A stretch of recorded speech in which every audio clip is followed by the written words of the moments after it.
To order. Ms. Lori, are you ready to go? I'm sorry, what? Are you ready to go? Okay, I'd like to call the meeting to order. Roll call.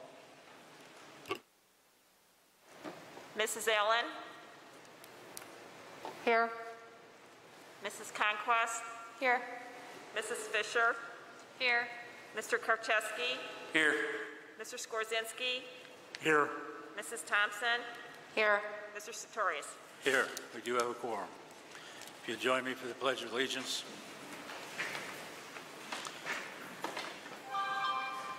I pledge allegiance to the flag of the United States of America and to the republic for which it stands, one nation, under God, indivisible, with liberty and justice for all.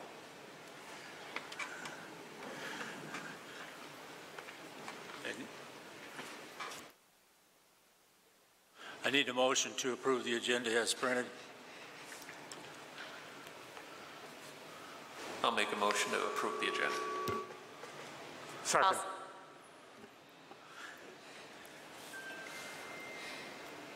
That was moved by Andy Karczewski, seconded by Al. Mr. Karczewski? Aye. Mrs. Allen? Aye. Mrs. Conquest? Aye. Mrs. Fisher? Aye. Mr. Skorzynski? I just said aye. I did it for her. Mrs. Thompson? Aye. Mr. Sartorius? Aye. Motion carried. Any district announcements?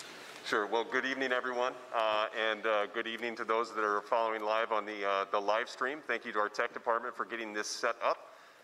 As we have limited capacity at our public meetings due to the Phase 4 requirements, we have set up this live stream. So we can even discuss if this wants to be a part of our protocols going forward or not, once we can even have more people in a room.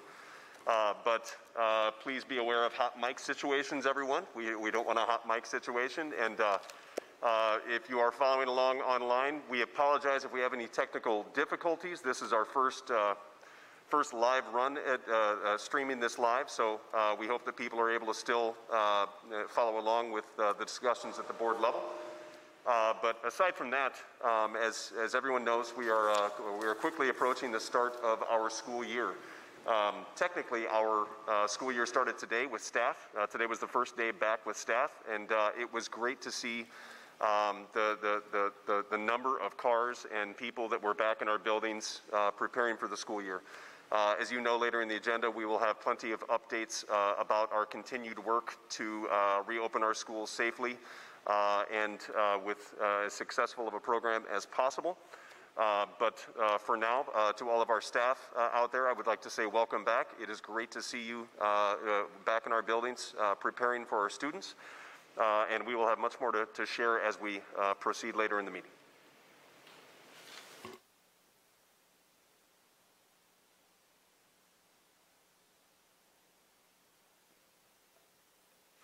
I need a motion to approve the consent agenda. I'll make the motion that we approve the consent agenda as presented. A second. For a quick listing, a quick listing for our community, real quick. So our consent agenda includes the approval of minutes, the approval of the list of bills, the approval of our treasurer's report, and the approval of personnel items. As you can see online, this personnel report does include some new hires, as well as a number of leaves for our staff. And we have seen some resignations come in, and we will be addressing some of that in our return to school as well. But you know, each few days we seem to have another situation where one of our employees has turned in a letter of resignation.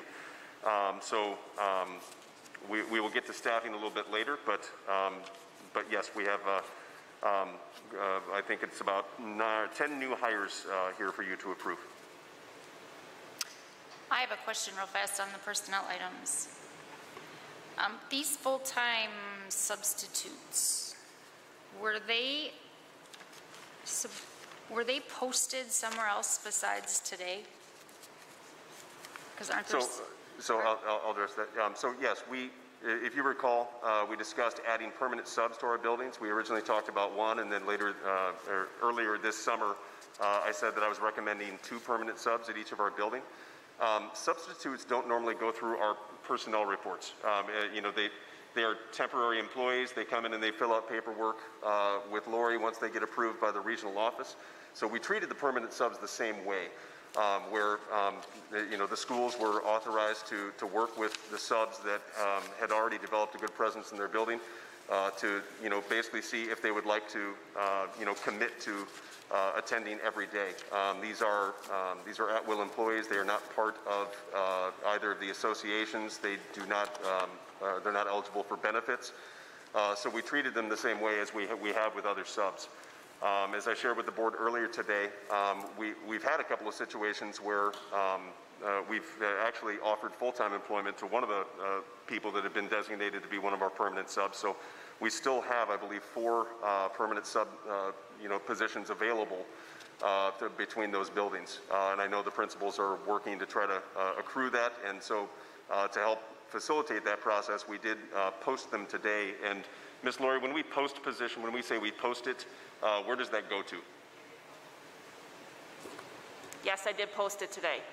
And where do they get posted to? Just internally, or does that also go to an outside, like the K-12 job spot? It goes to the Apple Track system and Apple also Track system. internally to the district, everybody in the district. There you go. So I have a question. When you have a permanent sub for a particular building, will they get paid what the daily sub rate is, or will they go because they are dedicating their time to one particular building as a permanent sub, after the 10 days go on the salary of what like if you're taking a long-term sub position? So some of that came through and some of it didn't. But I think what the question was is, are they eligible to? What is the rate of pay that they're going to be being made? Was that the gist of the question? I'm just wondering if we're having them as a permanent sub and they're going to be guaranteed work every single day. Do we pay them the daily sub rate for the year, or after, like when you take a long-term leave sub position, after 10 days or whatever the time period is, then you go on a different pay rate? You still don't get benefits, but you get a different pay. So, Mrs. Robinson, can you step up to the podium and remind us where we landed on that?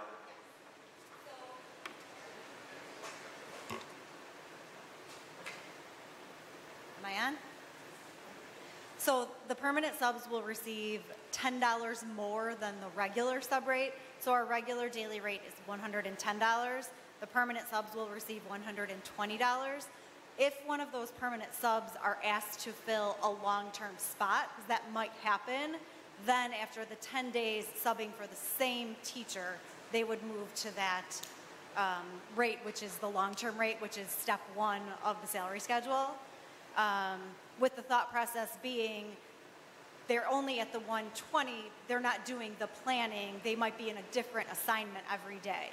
So we've increased the rate slightly because of their commitment, but we haven't gone to the much higher long-term rate.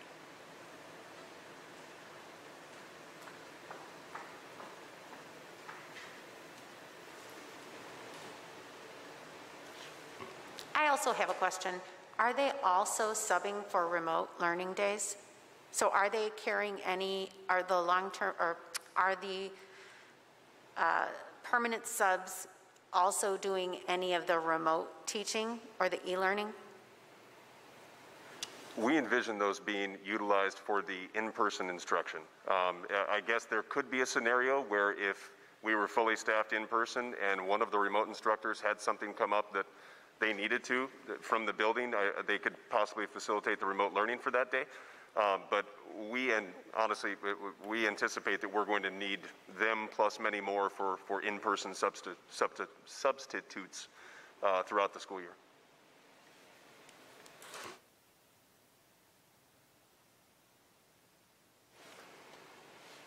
Any other questions on the consent agenda?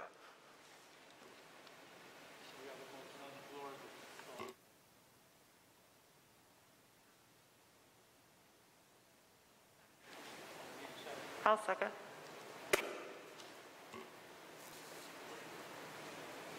Mr. Skorzynski? Aye. Mrs. Allen? Aye. Mrs. Conquest? Aye.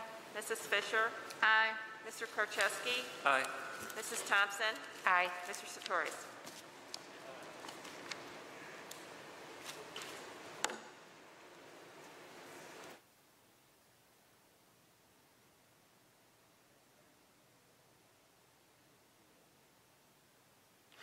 Yeah, as normally happens during the month of August, we don't have many big action items that weren't covered in the consent agenda. So clearly the main item that we have to continue our discussions and informing the board of our current planning is all of the steps that we are taking for returning to school next Monday with students.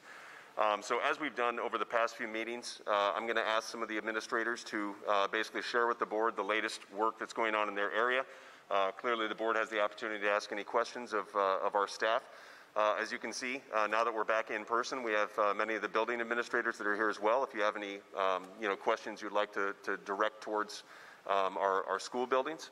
But as we roll into this, I just want to reiterate how immensely proud I am of the administrative team and the teacher teams that we have going, the work teams that we have going with secretaries and aides and the custodians and the maintenance crew.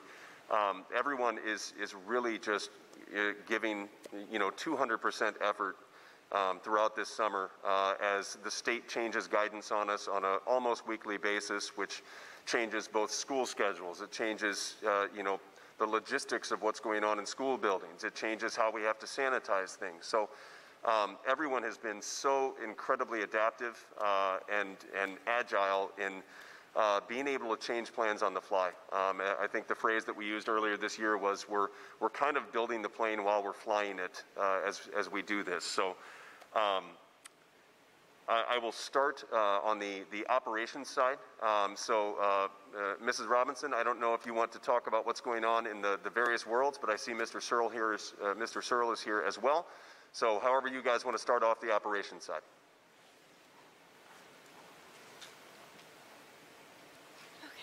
So I'll start and then I'll hand it off to Rich.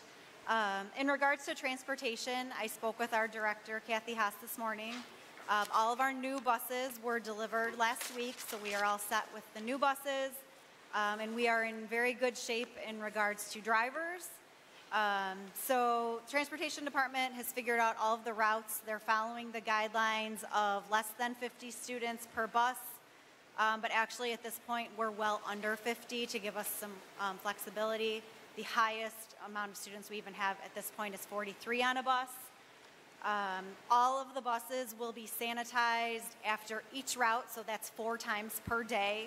So all hard surfaces will be wiped down, all rails, seats, everything. And then each bus will have hand sanitizer at the front of the bus that students will use as they enter the bus. So that's really the transportation update. Is there any questions specifically about bus service? Yes, Mrs. Robinson, when will students receive their transportation information? I do not know that. I will find that out and let you know. Thank you. Sure. And then moving on to food service. So all students will be offered a lunch regardless of whether it be at the free or the reduced rate or at the full rate of $2.90 per lunch. Parents that do want to purchase lunch need to make sure that there is funds available on their student's account. They can go online and put funds on the account because we will not be accepting cash in person. For our in-person students, a bagged lunch will be distributed at the end of the day. So students will, in their first period, declare if they want to receive the lunch that day. And at the elementary levels, the lunches will be delivered to the classroom and put into their backpacks. And then at the intermediate and junior high, the lunches will be distributed as the students exit the building or exit the bus if they are a bus rider. For our remote learners, we are going back to how we did in the summer, a Monday and Wednesday lunch distribution. Mondays, they will receive 2 lunches, and then Wednesday, there will be 3 lunches. But we are offering that at each of the buildings, all of the elementaries and at the intermediate and junior high. Parents will have to fill out just a small form weekly saying if they are going to come and pick up the lunches, and they will be able to choose the location. So they don't have to go to each of their students' school. If one location works out better for them, they can just go to that location. They can pick up wherever they'd like. And we'll be collecting that weekly. And again, that's regardless of whether they are free, reduced, or they can purchase that lunch. Any questions about lunch? And then in regards to the business office will be the main contact for employees if there is any exposure to COVID. So we will work through each scenario with the employees in regards to just following the correct guidelines as to when they can return. The business office has distributed masks to each of the buildings. A mask was provided, like the mask Dr. Mon has on, 1 per employee. In addition, the state had supplied another fabric mask that 1 per employee was given. And then we've also given the buildings several disposable masks that can be used for both students and staff if they have forgotten their mask. And then we also have a supply at district office if we were to need additional masks. That's all I have in regards to really any COVID planning. The business office, kind of non-related COVID that I just wanted to give updates. We did have our annual audit at the end of July and everything went well. The auditors will be at the board meeting in October to present that to you, but there was no issues that I need to discuss. It went very well again. And then in regards to our taxes, I just have been giving you updates recently. As we had discussed, we knew Grundy County, the tax bills were due later this year. They were due August 11th. So our July payment, which is typically a pretty large distribution to the district, we did receive a distribution, but it was very small. So we expect in August that we'll get caught up with that. There's no cash flow issues. I just wanted to give you an update with that. And we've just been completing any of like our year-end reporting and getting ready for the first payroll coming up here in September. And that's really all I have from the business office.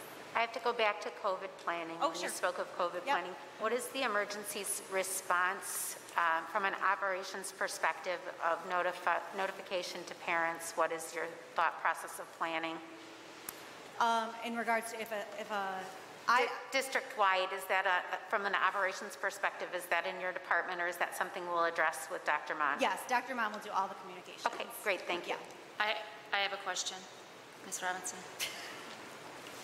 Hi. With the MIS and the MJHS lunches, are the bus drivers, are the children just grabbing one as they go off? Are they? No, so they do have to declare if they want the lunch during the first period. So Erin has been wonderful in helping us figure it out. But basically, an actual label with the student's name will be printed and put on the lunch. And then we have a bin that will sit in each bus with the lunch and the student's name. And either the driver or if there is an aide available on the bus, they will give the lunch to the student. So they will know whose it is. Wonderful. Because you never know, you kind of have some grabby hands, you know. Yes. They want like 5. Okay. So I'll hand it off to Rich.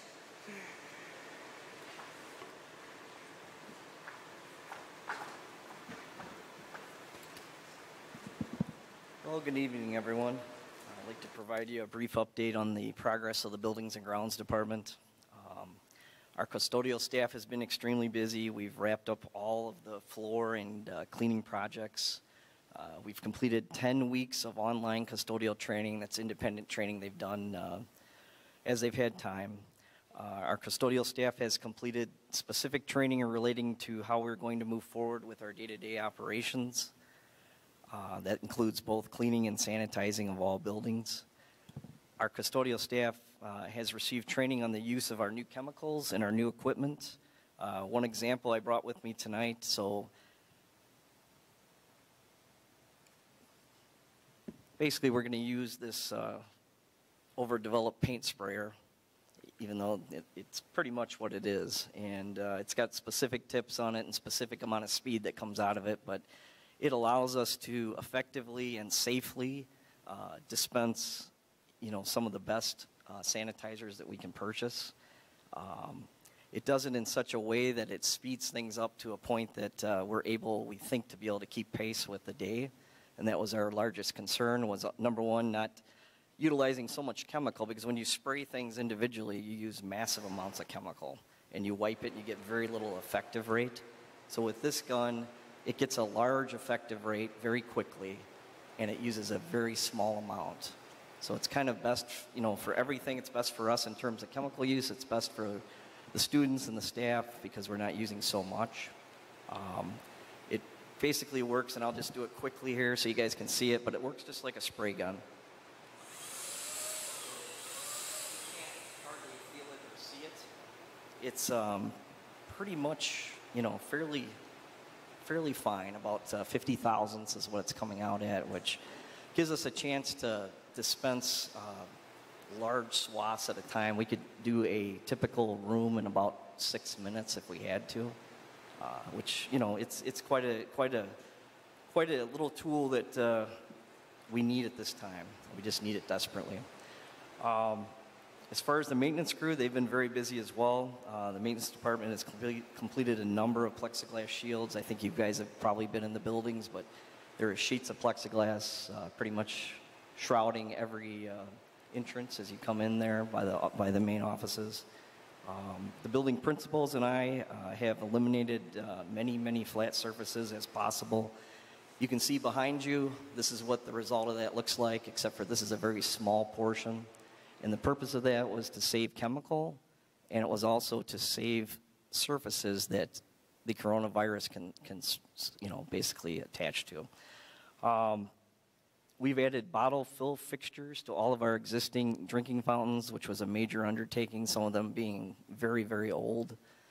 We found a inexpensive way of doing that using basically drink fillers, and it seems to have been quite a success.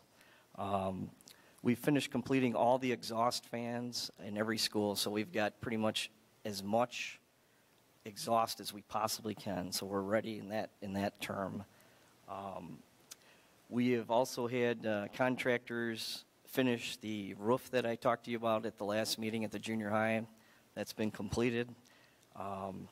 The maintenance staff is scheduled to complete the remainder of our emergency backup lights that we spoke about at last meeting. That will also complete a temporary repairs that I'll talk to you about briefly at Jones Elementary School. So other items just of interest, we finished the shell of the south storage building just in time to allow us to use it as temporary storage. We'll continue to finish the inside of that building as we get time to work on it ourselves. We have filled and distributed literally hundreds of sanitizing spray bottles, and we've assembled nearly 100 buckets of bulk sanitizing wipes. So as you're aware, I think I've tried to make it clear, it's impossible to buy the quantities that we're needing, so we have to assemble them ourselves, which makes a massive undertaking. By the end of this week, we will have sanitizing dispensers installed. Basically, we already have it done in every school, so we have individual dispensers outside of each classroom at every school.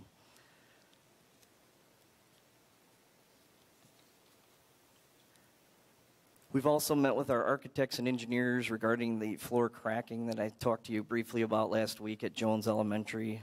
They've determined the problem is the result of an error in the original construction of the building. The plan is to complete the fix next summer, and they've assured me that it's not a structural issue, so we don't have to worry about any major difficulties there. It should be resolved over the summertime. It's my understanding that will be resolved via the general contractor, and not through our expense, which is super nice. Regarding Jones Elementary East Gym, the East Gym wall, the architects are continuing to investigate that problem. They have not found a resolution yet. There is some type of moisture that's infiltrating a majority of the wall, and they don't have a solution yet for that, so that's going to be an item to address next week. Continued information regarding Jones Elementary will come at the next board meeting. An update on any adjustments that we've had to do regarding cleaning will come at that next board meeting.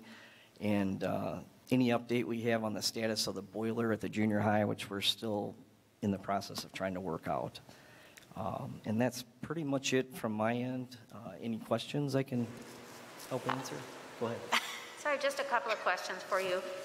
And I apologize because I can't hear very well over here. Did you mention that you had hand sanitizers in every classroom, or did I misunderstand that? We have bulk hand sanitizers, which is basically a bulk dispenser, for a better word, outside of every classroom. Great. Any classroom that we do not have them in, which there is a few left at MIS, we put individual sanitizers, the pump version, in those classrooms. Great, and, thank you. And the key to that is that we're able to complete the supply chain. So we found a source of bulk sanitizer that will allow us to keep running for a lengthy period of time. That's what many districts are facing right now, is a problem to resupply. And we think we've got that solved. So I think we're in good shape. Anything else I can answer? Yes, thank you. I know one of our biggest concerns is the water faucets. What is our solution for the water faucets in our schools? Well, the best way I can describe it for you is we've turned off all the bubblers, and we've installed, if you remember from when you were younger, what looks like glass fillers at a restaurant. They're basically a stand with a push button that the bottle would touch, and water would come out of them and fill the bottle. So they're old-fashioned, but we found enough of them to do every drinking fountain that we have. We unfortunately will likely not be able to install 100% of them by the time we open, but we've got at least 2 or 3 installed in every school.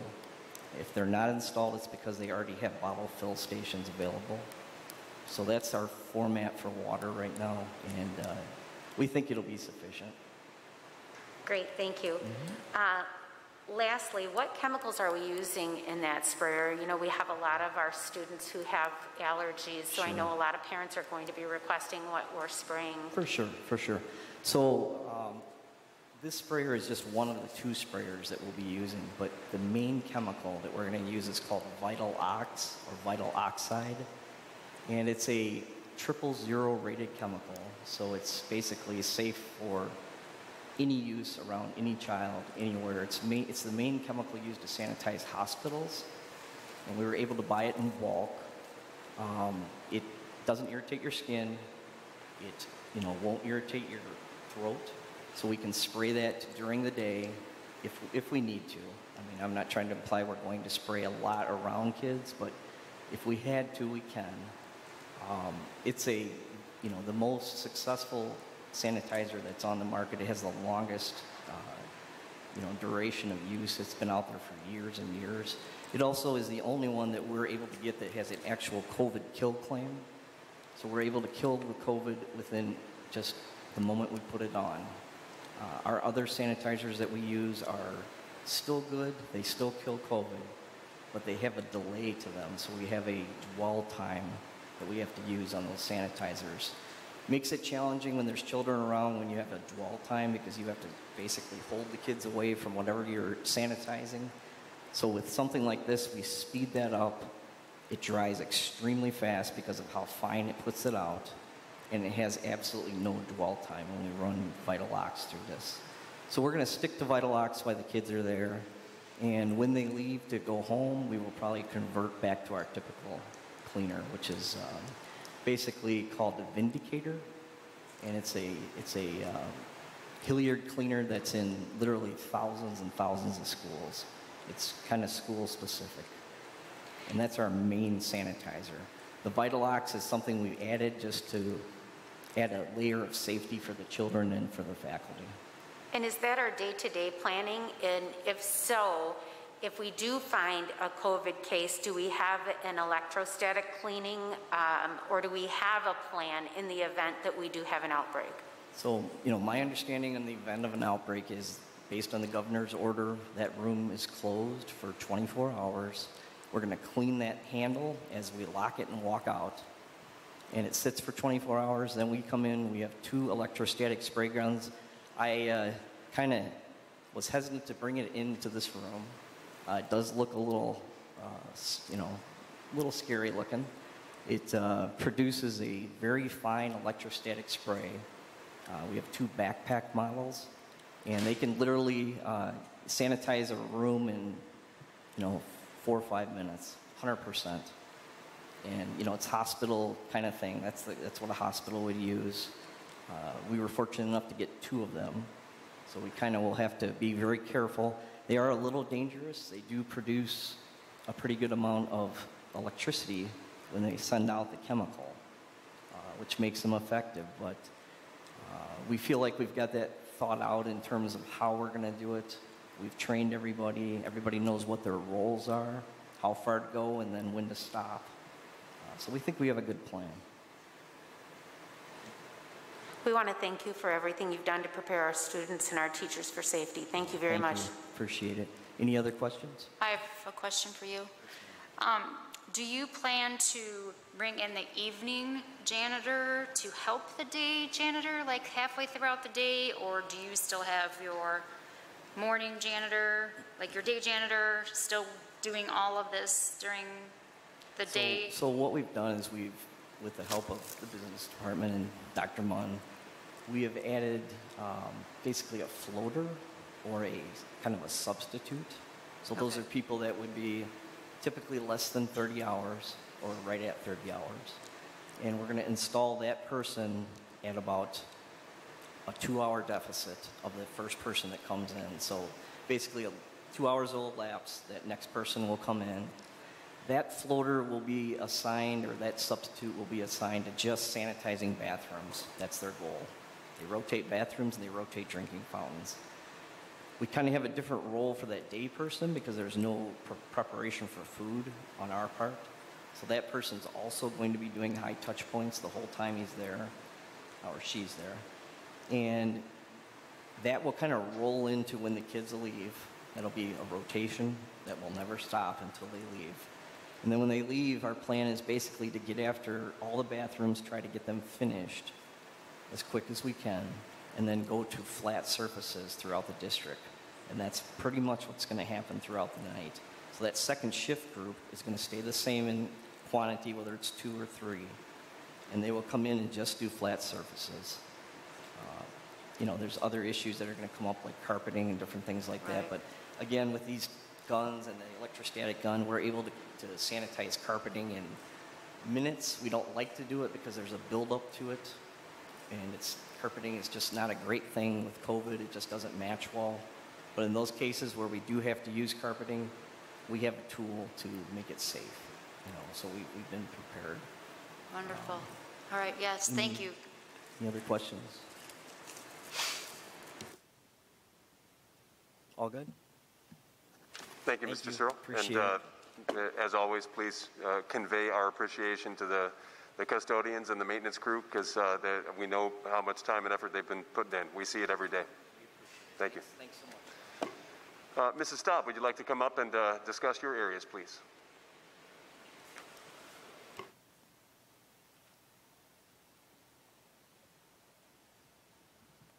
All right, it has been, can you guys hear me okay, or do I need to get closer?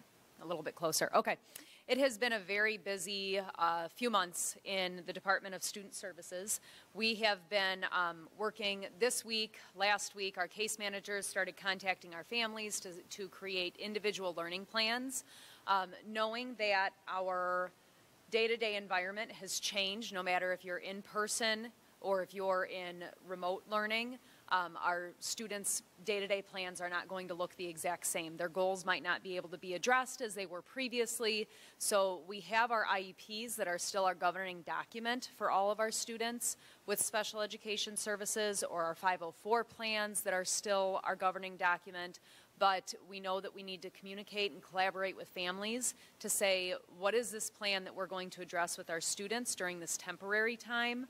It's a temporary plan to help them through this temporary phase 4, where we're either in remote learning or that blended. So our case managers have, some of them even began last week before they were officially on the clock. They've been working really hard communicating with our families, talking to them, and getting parent input on what they can do to support our students throughout this time. And that communication and collaboration is key. We need our parents to feel that their voices are heard, and we want them to know that we want to work with them to help support all of our kiddos. So that's both for IEPs and 504s. When it comes to our special education support, we have to keep thinking about individualizing that support. So right now we are at about 640 kiddos with IEPs throughout our district. And if they're in remote learning, they can have access to our special education teachers through video conferencing, either one-on-one or video sessions in small groups or large groups. We can also do digital interventions. That's been a big push between Dr. Rulin's office and mine for our interventions to be digital, so students can access them no matter where they're at in their learning environment. We also have, for that blended model, we're offering push-in support, pull-out support, and then also with that push-in support, again, digital interventions where the kiddos can stay in their homeroom and work on interventions in that homeroom so they're not going to different environments and being exposed to different people throughout the day. And then, of course, our consult and working with our families and with our case managers working with their related service staff is also going to continue. One of the big things that our teachers have capitalized on is providing some more one-on-one support during that remote learning hour that we'll have after the in-person, so for those blended kiddos. That's, a lot of them are using that time as a resource time, a check-in time for our kiddos. Our aides are also going to be used in manners which aren't typical. They're going to be in their classrooms like they normally have been, but they're also going to be working with students in that remote setting. So they might be contacting kiddos to help them, hey, remember, you've got these Zooms going on today. Make sure that you're on these Zoom lessons. They can work with the kiddos afterwards and help individualize their support if they're having difficulties with assignments, or even helping them organize. We really have to look outside of our typical box of thinking when it comes to supporting our kiddos when they're not face-to-face with us. Some other things that we've developed, a parent had emailed over the summer. We had, Dr. Mon and I had a lot of parent emails that we were getting, and those parents had great ideas. So a lot of those ideas were incorporated in our transition back to school plan. And one of those is something that we used to do in the past, and we kind of got away from it, but it was creating a tutor list for our families to access. So just last weekend, and I think I might have sent it out on Thursday or Friday night, I sent out a survey to our staff and said, hey, if you're interested in being on this list, it's something that we would provide to parents. The district doesn't have anything to do with it, rather than we just give parents contact us and say, I would like to find a tutor for my son in reading or in math, and then we would provide them a list of all of the teachers that feel comfortable doing that.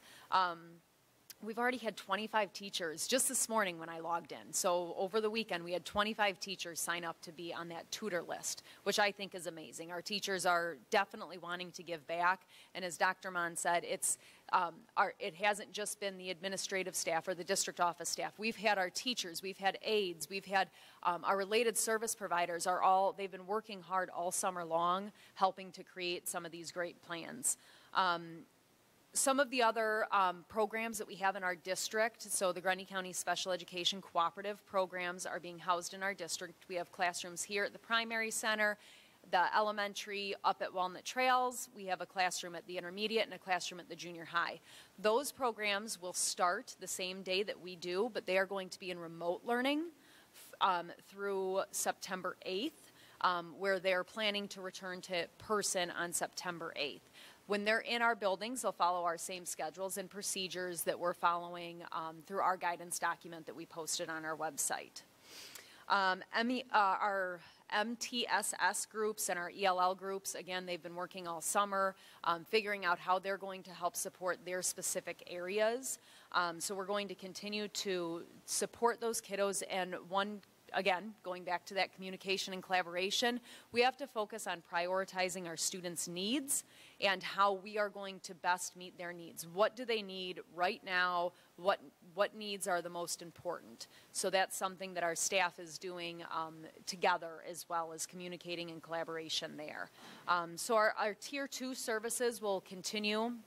I talked about digital interventions before. A group of our MTSS teachers got together over the summer and they evaluated digital intervention programs, so online programs that will be available for our kiddos. So we came up with a list of appropriate interventions based on age and the target population if they're having difficulties in reading or in math. And we're working on purchasing those interventions right now. And I believe most of those interventions will be purchased through grant money between Dr. Rulin and myself. So that's something we can get in the kiddos' hands, no matter if they're in person or, again, if they're at home in that remote learning, they'll still have access to their interventions. Our Tier 3 students that might need a little bit more than just that digital intervention, they'll still have access to be able to meet with their MTSS or their ELL teachers. We want to keep, again, that exposure to a minimum, so we're looking at having those groups meet for about 15 minutes at a time rather than an extended time, so we can keep that exposure to a minimum. And we'll still be practicing social distancing and all of that when we're in those group meetings. With our special education teams, our student evaluations are back in swing already. Our group here at the primary center have already been doing their preschool diagnostic evaluations. So our psychs and our speech pathologists and our social workers are really excited to get back in and start identifying those kiddos that need special education services. So we have a tall order of evaluations this year, so it's all hands on deck when it comes to our psychs that are working to complete those evaluations. And again, Dr. Mon said it, but I just can't thank our tech department enough. They created some great websites or great pages on our websites about our COVID process. Between myself and I know Mary's also been working on it, we'll have several different ideas that we're adding and changing a day, so we can continue to get support out to our parents. So if you guys haven't gone through that website yet, I recommend that you do. Look at those resources, look at some of the different videos, the social stories we found to help parents get their kiddos comfortable with getting back into the school environment. And then another website that we're working on to link into ours is a social emotional learning website. So our social workers got together and they came up with an idea that we want something that's ready for any of our students at their fingertips at any time. So they've come up with a page that will have resources to community-based resources, as well as additional supports, again, social stories, videos to get into our families' hands now about COVID, about coming into school, about how to react to all of this. It's different when our kiddos are used to running in and grabbing our teachers and giving them a hug, and now we have to teach them a new way to say hi and hello. So we're working on getting that information out to families. In addition to that, our social workers wanted to make sure that our students and our parents could get a hold of them quickly, even if they're in a remote setting. So typically, if we have a child that feels that they're in crisis, they can work with one of our social workers or our counselors. That's in person, and that's a little bit more difficult when they're not in person. So we came up with two different ways, a crisis line, as well as it looks like a survey, but it's basically fill out this form and a social worker will contact you immediately. So it's some ways to continue with our social emotional learning to make sure that our students are feeling supported, as well as our families are feeling supported in this transition. And another plug, again, for our PD team and our teachers, we've created a professional development website that focuses on blended learning and remote learning, and we've had several workshops as well as on-demand videos on that website. So again, I implore everyone to take a look at that website. It is really great, some of the things that our teachers have created. I think it was last week or maybe the week before, we were meeting as an administrative team, and we were getting feedback that our teachers wanted more information on the meat and bones of the Schoology website. They wanted more information on that. And then that night, I had a teacher email me, and she's like, hey, on a whim, I created all these videos. And our teachers have just been outstanding at creating videos and sharing what they found and sharing all their resources, and I couldn't be more proud of them. So that's the student services side. Do you guys have questions on any of that? I do. I'm sorry. I like the light on there because it's hard to tell who's talking when it's through that and your mouths are all covered. I continue to be amazed by all that you do for our students, and you know that. I'm so excited. Building on your communication, collaboration, and what needs are impacted. You know, what is the mental health plan was my question, and you did answer some of those. One teacher described her experience 2 weeks into the crisis last spring to me, and I quote, as, I am into the crisis, stressed out now, and I can't sleep. The families I support are under duress. I'm not just supporting my students with their challenges, I'm supporting their families. More than ever, this is a time to take care of the mental health. I'm not trained for this. We're understaffed with social workers and psychologists. My question was, how are we addressing mental health of our parents, our students, but also our teachers of our district during this unprecedented time? And so my question, you answered what we're doing for our kiddos and our parents. I guess my question is, what outreach are we doing for our teachers? This is an unprecedented time.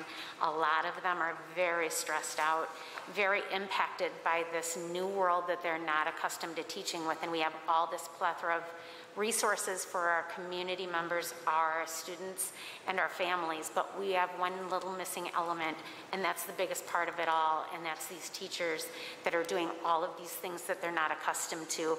What resources are we doing for them? That's an excellent question, and that hasn't been overlooked by our committees. It's actually another part of one of our committees. Miss Massey she's not able to be here tonight, but she's been in charge of the HR department and the HR side of it. And she's been working with our ladies in the business office, Mary and Eva, to create a packet of resources for our teachers, and not only just resources on demand, similar to our social emotional page for our students and our families, but then also if you are actually impacted by COVID, a list of resources for that. And I'm not sure how many of you guys have had to go through a situation of COVID, but it's not easy. There's a lot of hoops to jump through, and who do you contact first? Do you contact your pediatrician? Do you contact the health department? And how do you go through all that? And so Miss Massey and the business office have put together resources for our staff members as well for that.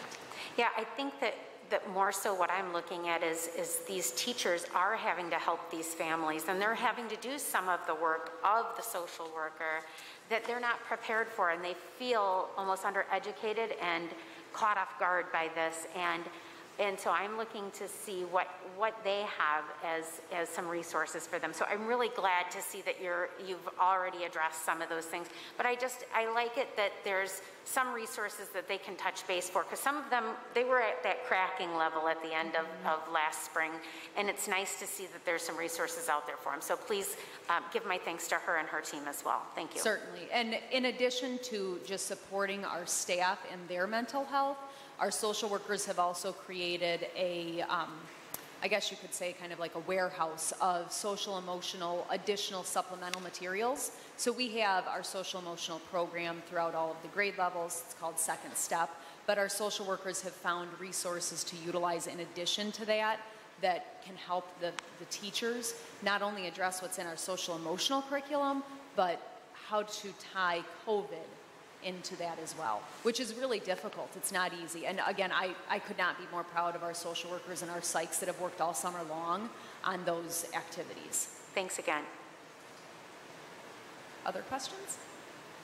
How are we on all of our staffing for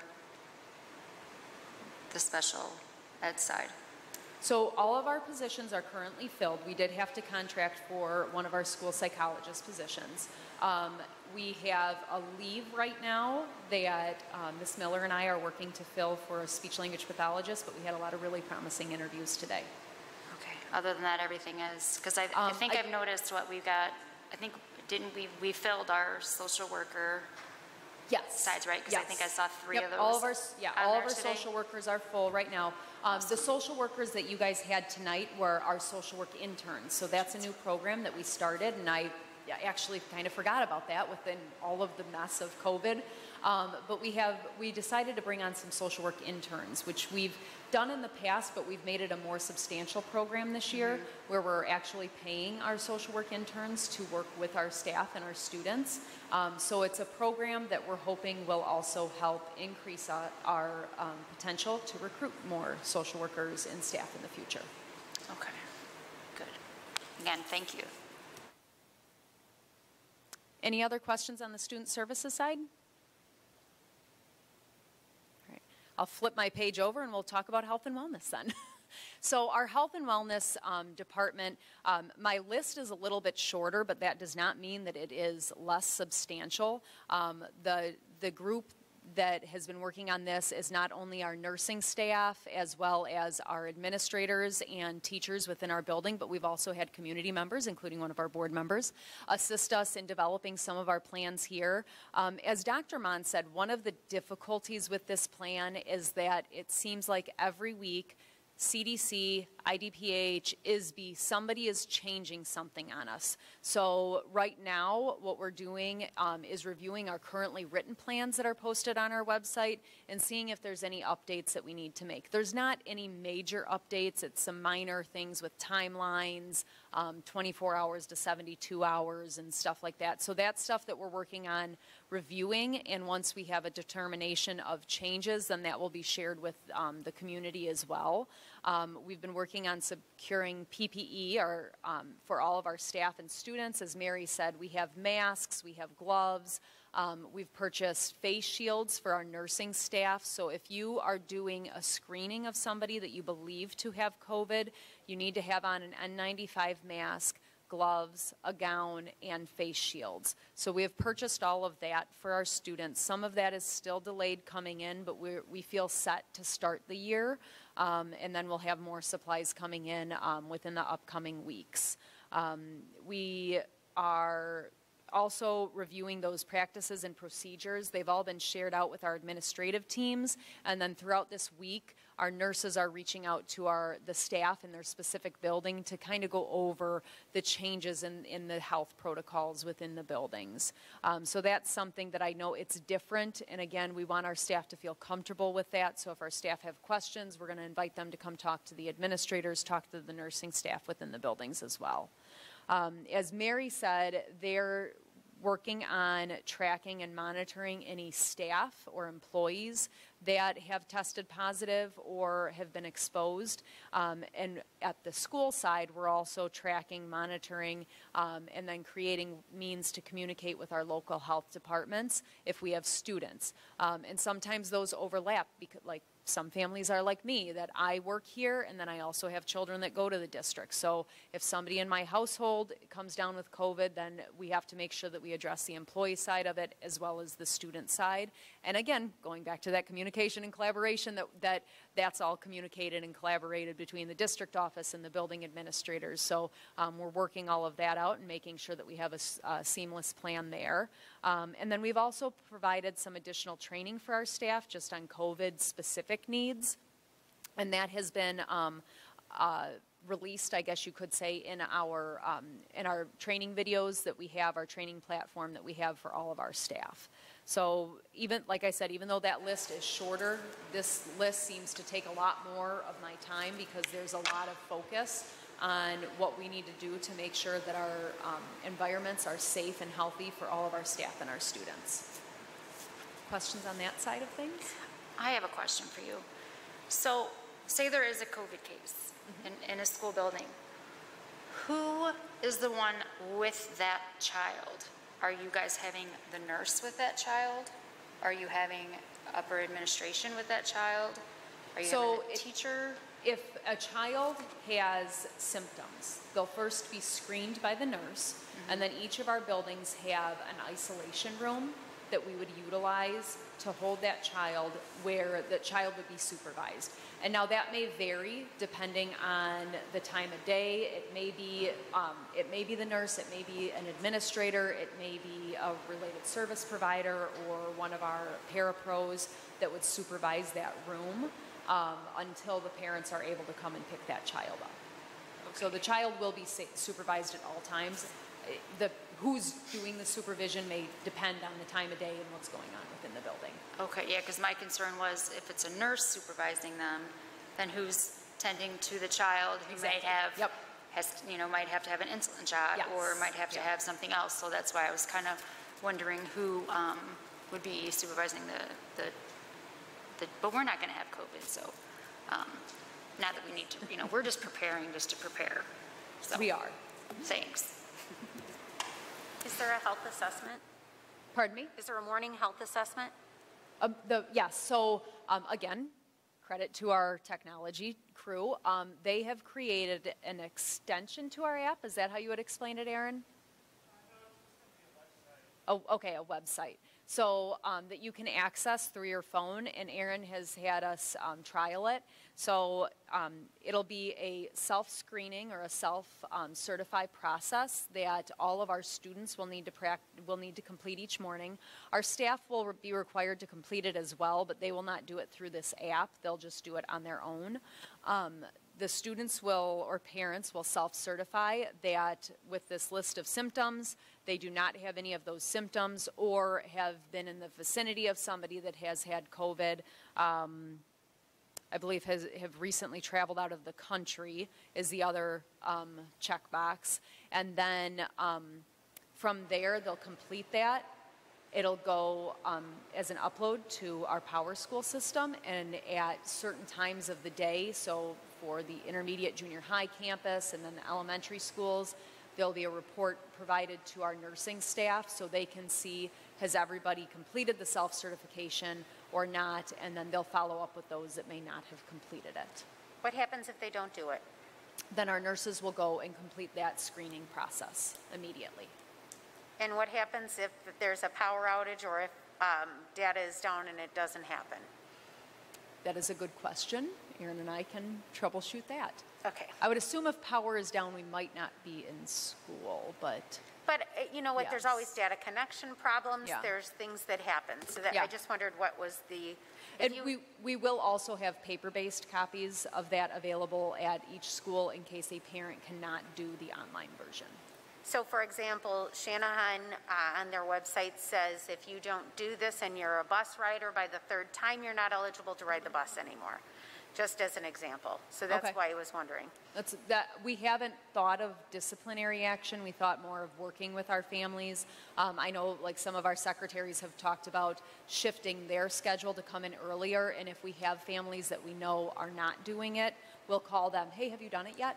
Make sure you do this as Right. a gentle reminder. Right. So efficiency purposes, I mean, we need this done. This is Yes. really impactful to the efficiency of our process.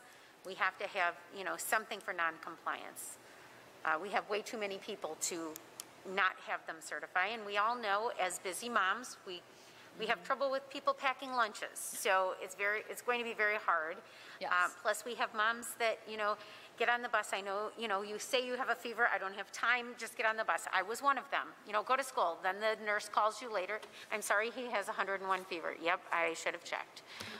So I'm just want to make sure that we're doing our due diligence to communicate and collaborate. Yes. Yep, So certainly. Yeah, we're Aaron a and I week will, away. Yeah, Aaron is really good at doing troubleshooting, so he and I Okay. will think of some of those different scenarios and work through those. Thank you. It's a good idea. Any other questions on that aspect? All right. Thank you all. Mr. Souza, do you have any other updates you want to share with the board?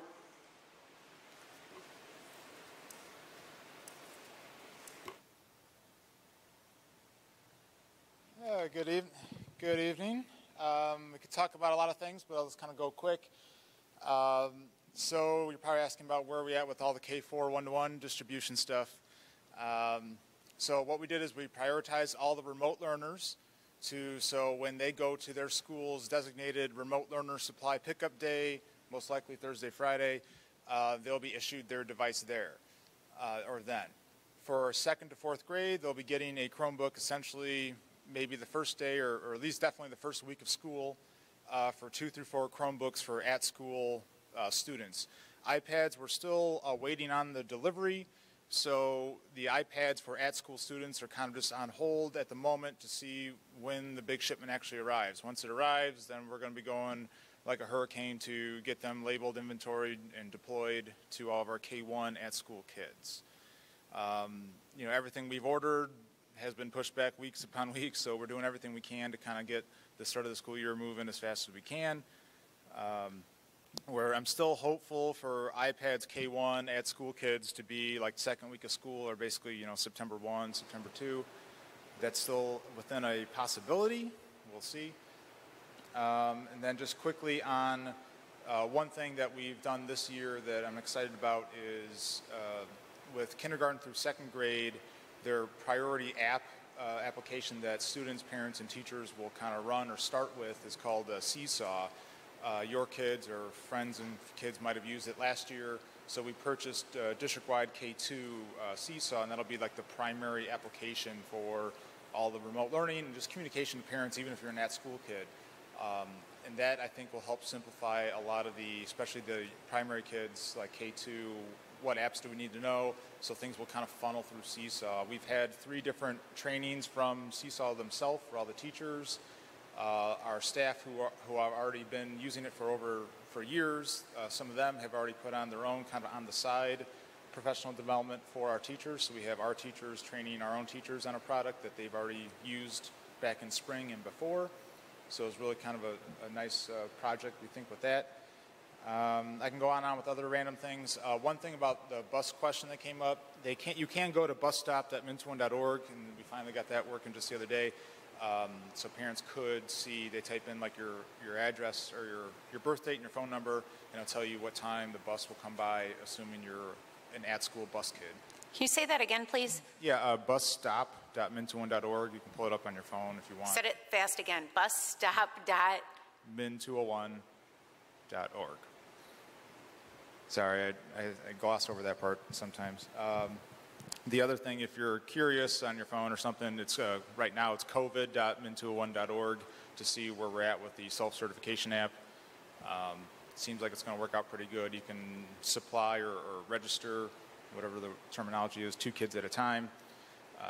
If you have 3 or 4 kids, you just kind of loop through it one more time. But we just need to get the communication out to parents about what's your student's student number or COVID PIN number.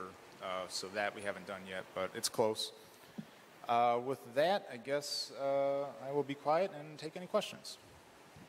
Question. Did you mention iPads for K and 1? Is that what you said? Yeah. Don't we have Chrome as our curriculum?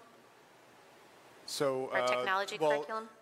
So historically, kindergarten and first grade have been iPad primarily, and with the only time a kindergarten or first grade kid would really use a Chromebook on a consistency would be during the fine arts technology or media class. So this year we kind of went K1 iPad and then 2 through 8 Chromebooks as kind of the technology device, if you will. And then the curriculum obviously rolls on most of the online resources that we use, honestly, are kind of cross-platform. There's some things that are obviously designed for iPads a little bit better for the younger kids, but most things, it's really more of like what device is the kid going to use, and then what device are they going to use the following year, so where's this break-off point? So it was decided K1 iPad, 2 through 8 Chromebook. Aaron, you mentioned iPads. We were missing a few, or we don't quite have the full shipment yet. Yes. I know you had mentioned that second grade in person may not have full Chromebooks by the start. Do you have an update on that? Yeah, so we are going to kind of pull this off where a couple buildings are going to get what essentially would be their order, or what they're going to get. 2 other buildings are going to get the, here's Chromebooks that we pulled from other buildings that don't have the best battery life, aren't the best, whatever, but it will be a stopgap until until the Chromebook shipment arrives, which originally was going to be late August. Now I'm told mid to late September. So this is a stopgap measure where you will be issued a Chromebook. Again, maybe it'll only last like an hour and a half on battery, or something kind of noticeable like that. But it should be able to get us to mid-September or whatever until the new ones come in, and then we'll just swap out the kids, the at-school kids. So this only impacts the at-school second grade at 2 of the buildings. We did a lot of seashell gaming to kind of make this somewhat sane.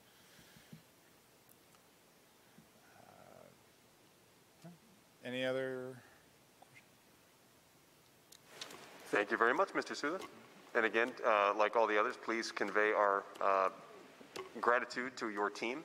I can tell the board all day Friday, I believe the entire tech team was in this room setting up various configurations of sound systems. And at that point, we thought that we might have a board member try to access remotely. So we had multiple laptops where the board member could be on that microphone and still hear what was going on.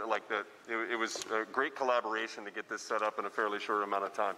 And then when we found out everyone was going to be here, it became a lot, even that much easier. So yeah, we had like triple the amount of, like that whole blue table was like computers for audio mixing stuff, for zoom in, zoom out computers. It was very crazy. So thanks for all showing up today.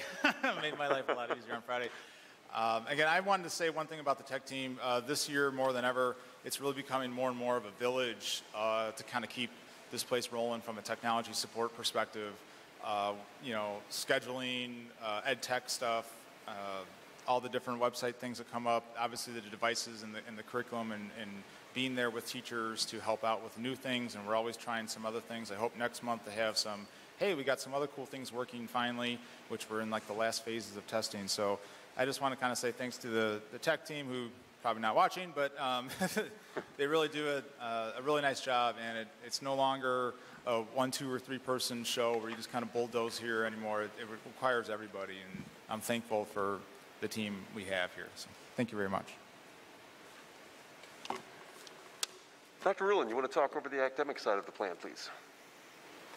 Sure. First, I'd like to say it's great to actually see everybody here, even though I can only see like part of your face in the same room. So that's been different for the summer. So I appreciate seeing everybody. I just want to reiterate a little bit, Ms. Staub, you've often heard me refer to her as my right hand at the district office, and I think Aaron is my left hand at this point.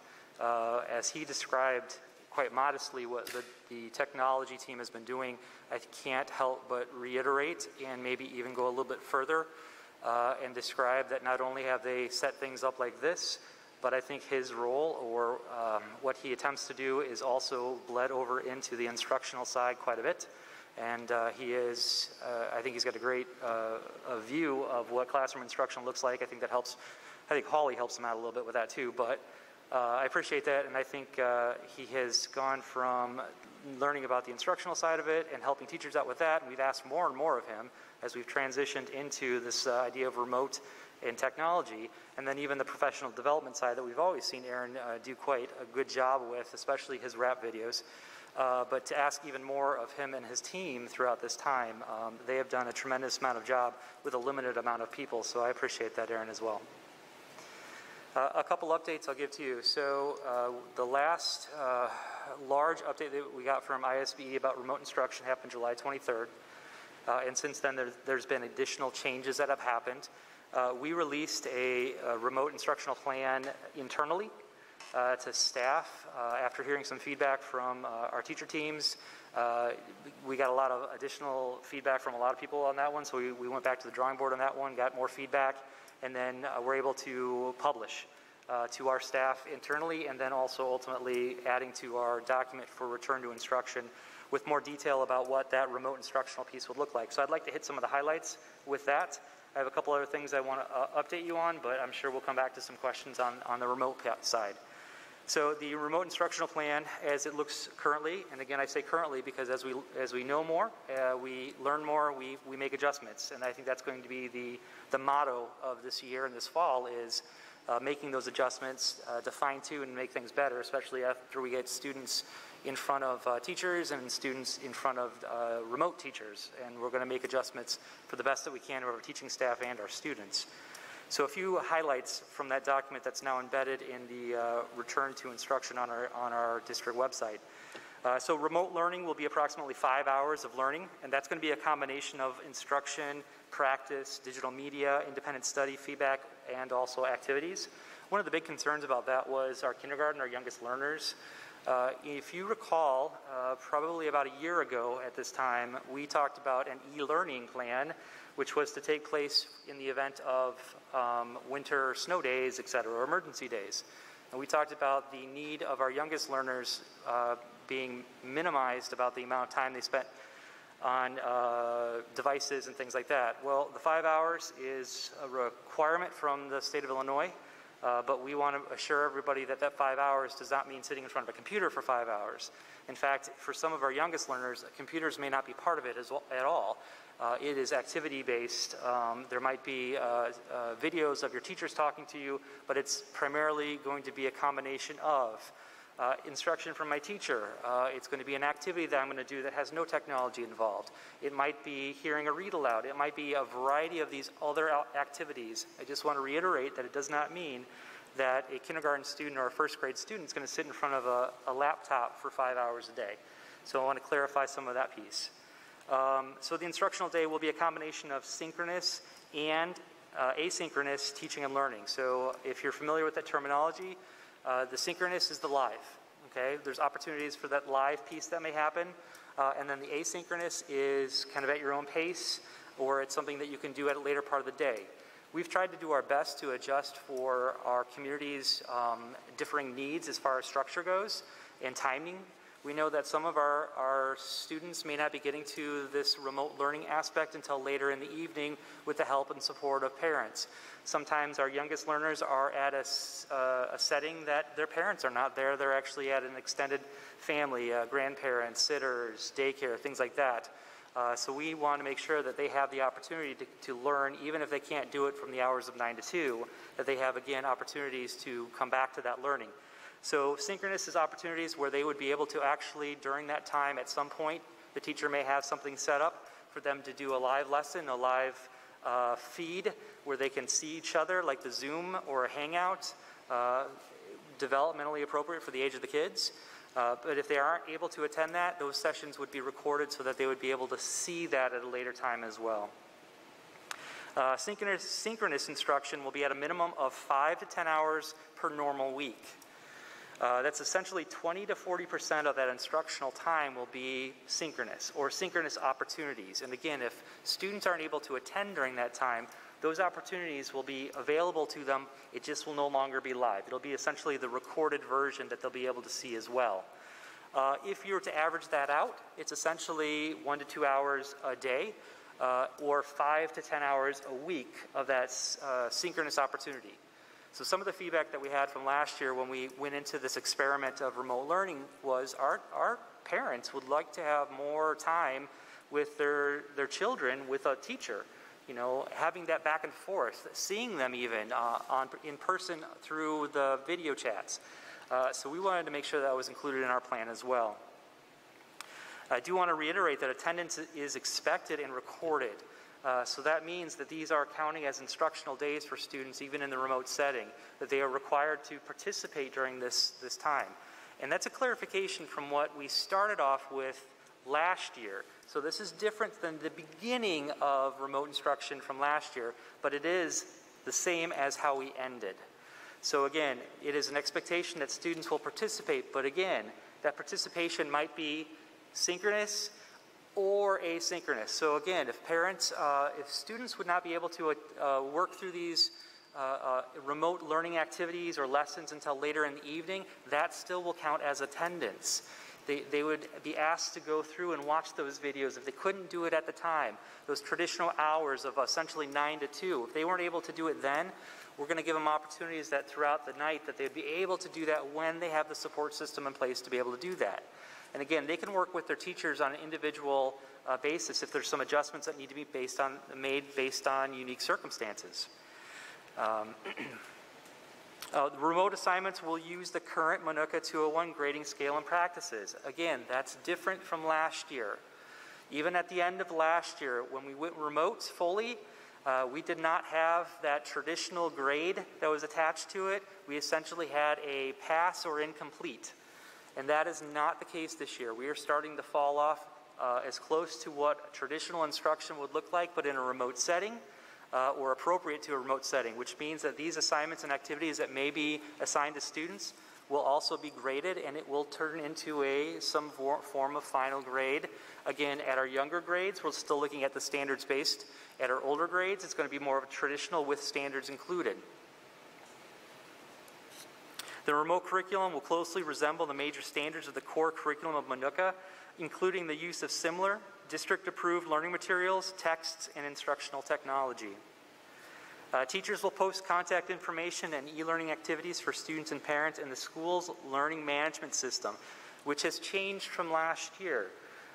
If you recall, PowerSchool is our student information system. Within PowerSchool, we had access to Unified Classroom. We had a lot of issues, as everybody across the country did, with their LMS. Unified Classroom essentially was not able to meet our expectations. PowerSchool recognized that. PowerSchool purchased Schoology. And in the names of learning management systems, Schoology is one of the best. So when we found out that they were purchasing Schoology, Aaron and I quickly talked to PowerSchool and wanted to be included in the early adopters of that because we know the benefit of Schoology. So Unified Classroom, while it was functional, was very clunky and difficult for not only our staff but our parents, and that was another concern that we heard from our parents from that survey. So we rolled out Schoology throughout the summer and updated our PowerSchool with it. Now, Schoology will be used for grades 3 through 8 as the consistent learning management system. As you heard Mr. Souza say earlier, Seesaw is what's going to be used kindergarten through 2nd grade, and that's because Seesaw is more appropriate for the learning ages and development of those kids. So while we have 2 different versions on there, it's a transition. The youngest learners are going to start with Seesaw. That works really well with our teachers and what they do with those kids and what they have been doing in the past. And when they get to that 3rd grade, it's a transition into Schoology, which will carry them on throughout the rest of our experience here in Minooka. Classroom teachers and special education teachers will continue to work together to ensure the work is appropriate and accommodations are made for students with special needs. So essentially what we're looking for with remote is on a typical day for a remote learner, teachers are going to post the directions by 9 o'clock in Schoology or in Seesaw, so that we'll have directions for the day or the week. And there's going to be things that may be embedded within Schoology for them to be able to access, or links to other resources that they might be using, but it's all going to start off in Schoology. So one of the things, again, was reiterated to us was the need to have simplified ways to get to things. And over time, Schoology can embed a lot into it. So we're going to slowly start to do that more and more. But at a minimum, parents can go to Schoology or Seesaw, and they're going to get the directions that they need to know for what's going on with their students, for the classes, for the day, or possibly even for the week. With that, we had quite a bit of training that happened throughout the summer. So I'm happy to say that we had 48 teachers throughout the summer that were trained. These are grades 3 through 8 teachers that were trained with remote instruction pedagogy and also Schoology. Half of those, not quite half of those teachers, but a number of those teachers will also be school-based trainers to help the remainders of our teachers learn how to use Schoology at a minimum, and then help them go deeper into it as it is fitting and appropriate for them to use. Schoology can be used for remote instruction, but can also be used for in-person, in-class instruction. So we're going to help our teachers learn how to do that, and when it's appropriate, they may start using some of that in the classroom in an in-person setting, since we're going in this one-to-one direction. Aaron already mentioned that we had a number of our K2 teachers trained in Seesaw, and again, following that same model, that they received training from Seesaw and will also become trainers for the rest of our teachers within the district. So we have experts in each of our buildings, actually a number of experts in our buildings, in both Seesaw and in Schoology. Within Schoology, again, that idea that we needed to try to put as many things in one place as possible, we've been working with some of our apps and providers to integrate into Schoology, which is one of the benefits of an LMS, is that you can get to a lot of these resources without ever leaving the LMS. So we've been working with providers like IXL, NewsELA, Nearpod, Google Apps, Reading A to Z, and other third-party vendor systems that we've used in the district currently. And they are integrating within Schoology as a resource or directly in there as a button essentially to click. So they'll have access to some of those, and some of those will open right into Schoology and never have to navigate away from that environment. There's a handful of those resources that are working their way towards that, so we're going to see some of that even get improved. But the idea is that once you're logged into Schoology, you don't have to log into anything else, nor do you need to leave the Schoology environment. Things will open right in your lesson, or your directions from your teacher will be right there, and the resources that you would navigate to are right there as well, and you won't have to leave that environment to go to a different window to follow through with that activity. Along with that, we started a committee last year. I want to say it was probably about January. We started a grading and reporting committee that we started to do some research in grading practices. We did not get a chance to meet in person, but we did start a Google Classroom and started doing a lot of the research of articles. We had many articles that we had begun reading and discussions on those through a remote setting through a Google Classroom. Again, I believe our first meeting to meet in person was, I believe, scheduled for the end of March, and so that didn't happen. What we have done is we've tried to keep up with some of that research and some of that discussion. And what happened earlier this week was a recommendation by our teachers, many of our remote teachers, looking at our grading categories, our weighting categories, and wanting to adjust that based on the experience that they've had last year, and knowing that if we are remote, what does that look like? Where should we be putting the weight? So we're actually looking at a simplified weighting category, which is essentially would be summative and formative assignments. So breaking it down into those two categories of either summative or formative, and right now the recommendation is looking at something similar to 30% weighted on the summative and 70% weighted on the formative, and a lot of that is due to the unique situations of remote.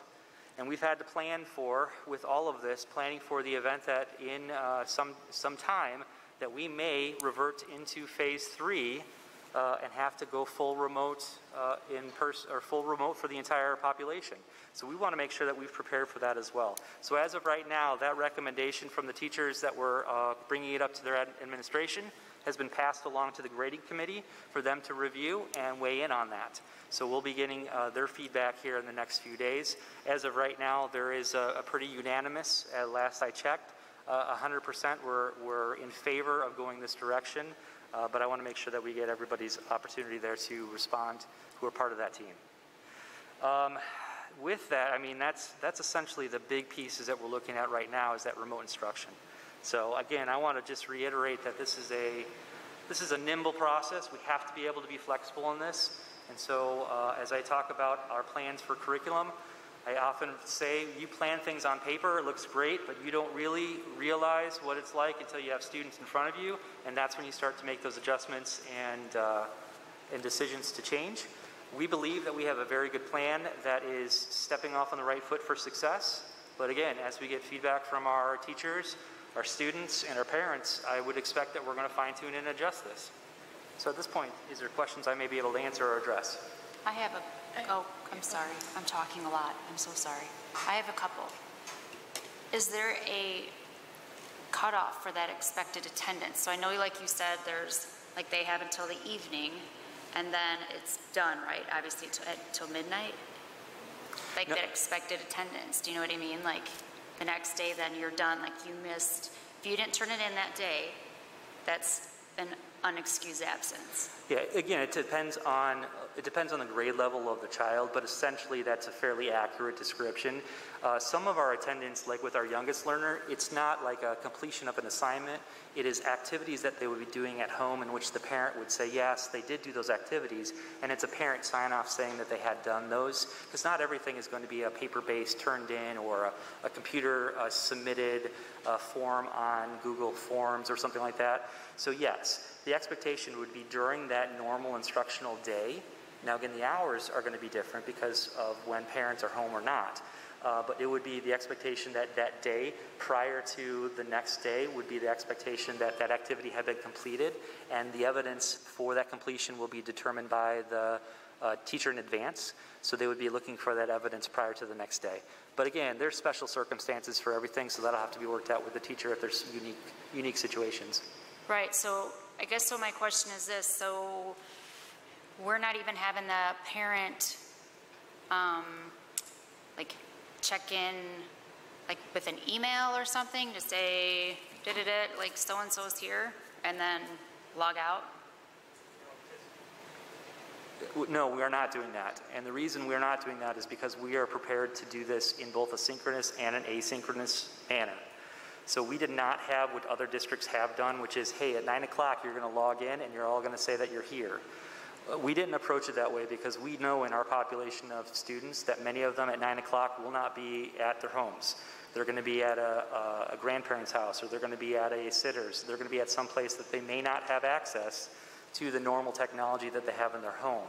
So we prepared to do this in a manner in which if they were not there at 9 o'clock, they still would be able to participate at a time that they were in access or did have access to that material, and that would still count towards that idea of attendance, even if they were doing it asynchronously. Okay, and then I have one more question. With that, we're still using that Excel program, right? I think it was Math Excel. Do you know if we've been able to correct that setting to where you had to have like 5 in a row, and then if you got one wrong, it kicked you back to the beginning? Yeah, so I brought that up when you and I had talked about it previously. I did bring it to their attention. My understanding is that's a setting that I believe that could be corrected within the teacher side of it as well. So yes, it has been brought up. I believe there is the fix is already embedded within it. So I see. So I don't know if, I would just ask if you could just double check with the teachers, just so that we don't have any frustration with the parents that are remote, that their student is sitting there for an hour, misses that 5th question and goes back to question 1. Yeah, one of the things that we found out when we investigated that a little bit is that it is a program that would allow you to continue to go on. So while a teacher may assign this section, a student could complete that section, but they would also be able to continue to go on to the next section even though it wasn't assigned. So part of that is a clear communication of what the actual expectation is for that activity, so that way they know that this is all I'm required to do at that time, because otherwise they could go on for quite a bit of time not knowing that they've already done the assignment and now probably have done 2 more assignments because they've just continued. Okay. Thank you. Yep. I just had 2 questions. I know you said 48 teachers, I think you said, have had the Schoology training. Where are we in, training the rest of our teachers to be able to use this, knowing that, things can change quickly? Sure. So I'll correct that slightly. We have 48 teachers that have been trained in Schoology and remote learning. We actually have 60 teachers that have been trained in Schoology. 12 additional teachers. Actually, 24 additional teachers have been trained in Schoology as well without the depth of remote instruction. Our building principals have been preparing that training with those trainers for the first few days that we have. So one of the benefits of making the change to the calendar was to allow more time for that training to occur. We did have a few sessions that were offered prior to the start of school, but again, not every teacher can attend those because it's not, it's extra time for them. It's not actually during a work day. So we wanted to make sure that during the start of school, they had those opportunities to learn that as well. So I know that the schools are already preparing that for those remote learning planning days as well. Okay. And then my other question was regarding map testing and standardized testing when we have, 25 plus percentage of our kids at home. I know as a parent with 3 kids in school, knowing how many hours map takes, I would love for my children to have instruction from their teachers versus taking a standardized test. So what conversations have there been along those lines, and what our options are, in this time that's not typical? Sure. So NWA MAP has created or has offered the ability to do assessment at a remote level as well. So in theory, we could continue our MAP assessment practices for all students in person and those that are remote. We've had conversations about that. I brought that to everyone's attention to make sure that they are aware of it, and then promptly said I was not comfortable going down that route with remote map assessment because I have issues with the validity of it, and also having our parents be involved in that type of assessment causes several things, ethical and also just process challenges. So I would not recommend that we have our remote students do map testing. I am recommending that our in-person do a pared down version of our map assessment. So essentially what we've done is we've limited the map assessment and are only doing math and reading. We've eliminated language usage and we've eliminated science in order to keep it the bare minimum of what we would be able to do with map assessment within person. So now I know that there's been conversations about removing the map assessment. There is value in that data. I understand the idea of instruction. MAPA is used for quite a bit of things that we would have to make adjustments for. So it is used for driving instruction as best we can. We talked last spring about the data that we're going to be looking at based on the gaps that we had from students. MAP was one of those pieces of evidence that we're going to look at to see where students are when they came back to us to make sure that we've adjusted our curriculum for them. So there's additional evidence there. But it also plays a factor in our MTSS because it is our universal screener, so we identify students that are at risk based on those scores. If we were to remove MAP, which we can, if we were to remove that MAP practice, we would have to make some adjustments to those other areas to make sure that we are in compliance with the state and that we are collecting information that's useful for those other areas as well. So with that pared down amount, like what type of time commitment are we talking about for both, you know, those two portions, math? Did you say math and reading? Yeah, math and reading. So I'm going to actually ask one of my principals, if you wouldn't mind coming forward. If we remove the language usage and the science portion, how much time would a classroom take for that? Aaron, are you going to answer that? 2 hours. Thank you. So I have in the back, I have representatives from Walnut Trails who tell me it takes a classroom 2 hours in order to complete those assessments. So, but again, 2 hours could be spread out over multiple days, but it would not certainly be the entirety of the day. Other questions about any of those practices or our, sorry, yes. I'm going to apologize because it's real hard to hear. You had talked about formative assessments and summative assessments. You're talking, that's what they're going to use on a day-to-day basis, correct? Mm-hmm. And 30% for summative, is that what you said? Yes. And 70 for formative, okay. Correct. The other thing, and I couldn't tell if you were talking about the MAP testing or math testing. MAP testing was the most recent conversation that I was addressing was about NWA MAP assessment. Okay, and have you decided how many you're going to give this year or what you're going to do with it? Yeah, so to reiterate, what we're doing is the remote students are not going to be NWA MAP testing it would be not my recommendation. I would not recommend that they do that for ethical considerations, even though MAP says that it would be valid. I am concerned with that, and asking our parents to participate in that, to me, causes some red flags as far as ethics, and then also just simply the logistics of parents trying to set up for that. I wouldn't ask our parents to do that. So I'm not recommending that our remote learners were to do that. Now, we will have to, in some cases, do some forms of assessment based on like special education with IEP goals. So there are some things that we may have to do something similar, but I'm sure we'll work on that through a case by case. We have minimized the amount of assessment that we're giving through MAP, so we have removed language usage and we've removed the science portion, so now it's only the math and reading portion that we're giving, and my colleagues at Walnut Trails tell me that's 2 hours worth of time to administer the pared down version of MAP. Because the kids have been out, are there going to be set assessments to determine where they are coming into the school year, especially for like maybe reading and math? Yeah, so teachers have met, so anecdotally over the summer, we allotted time for teachers to meet to talk about the gaps of what had not been addressed in that fourth quarter, to be able to share that information with their teachers, the teachers in the next step up. So anecdotally, we've collected that information. I believe MAP is an assessment that breaks down into those skill levels that would be good information for those teachers to be able to utilize pretty quickly. And then I know teachers have been working on their own formative assessments that they would like to utilize that are always optional for them to collect that information at a class-by-class level. I don't know if you can answer the questions that I have. The numbers in the classrooms, in class versus remote. I know we had talked about some of our remote teachers might have larger class sizes. Do we know numbers for that?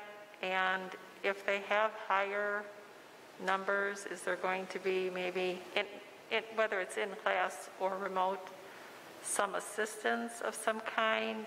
How are we using our classroom aides? Perhaps would they be working with these teachers or students? Yeah, so I think this one will be a tag team between Dr. Mon and myself, so I'll address some of it. I know you'll talk about the actual numbers and staffing piece that goes along with that. So yes, so we do have one of the pieces that help with the reduced class size is those students that are taking remote. We actually have, I think Aaron was able to do the numbers, we have about 30% of our total population of enrollment that have elected to go to remote. It's fairly even throughout the grade levels. There are some spikes where there are higher numbers in one grade level at one building, and that's why I think Dr. Mon will touch base on that with staffing. So with that, when those numbers are higher, so a larger class size makes the in-person class size a little bit lower, which helps us with social distancing. So there is an emphasis to be able to do that. So at the K-4 level, one of the questions was about the use of aides and our fine arts teachers. So I know that they are utilizing, I think Mrs. Staub even mentioned that as well, that there is aides that are being used within classrooms to help out with certain needs. The fine arts teachers are also being, when they have time, they're being allotted or assigned to those larger class size for remote learners to help out. So we are providing some additional help in some of those areas when we're able to. And then I know Dr. Mon has addressed some of the largest of the remote class sizes, so I'll let him chime in with that. Yeah, we emailed out the actual numbers to the board. I think it was possibly Friday. But just in general overview, yes, we are basically at about 30% as of, I think, today, Mr. Souza. Is that a thumbs up or a head nod? Yeah, it was Sunday. 30% overall. It varies between the schools. Walnut Trails is 23.7, but then you go to the junior high, and I think they're at almost 33% or so. So it splits there. Elementary, there are a couple of areas where the bubble number is just awkward between the in-person and remote. It's not high enough to necessarily put a second teacher as remote, because if you do that, then suddenly the in-person class sizes would jump to be higher than the remote class sizes. Like MES right now is one of those schools. I know the kindergarten number is like 38 for remote right now. I can tell you that yes, in a situation where we have a number like that in remote, if the principal does not want to designate another teacher to go remote, they are finding ways to contribute an aid of some sort. I'm seeing head nods back there from our elementary folks. And a little bit later, we can invite them up to talk about how they're working that out at their buildings. But I think Jones Elementary, I don't think any of the Jones admins could be with us tonight, but Jones has a couple of sections where at fourth grade there are 52 remote learners. So they've designated 2 full-time remote teachers there.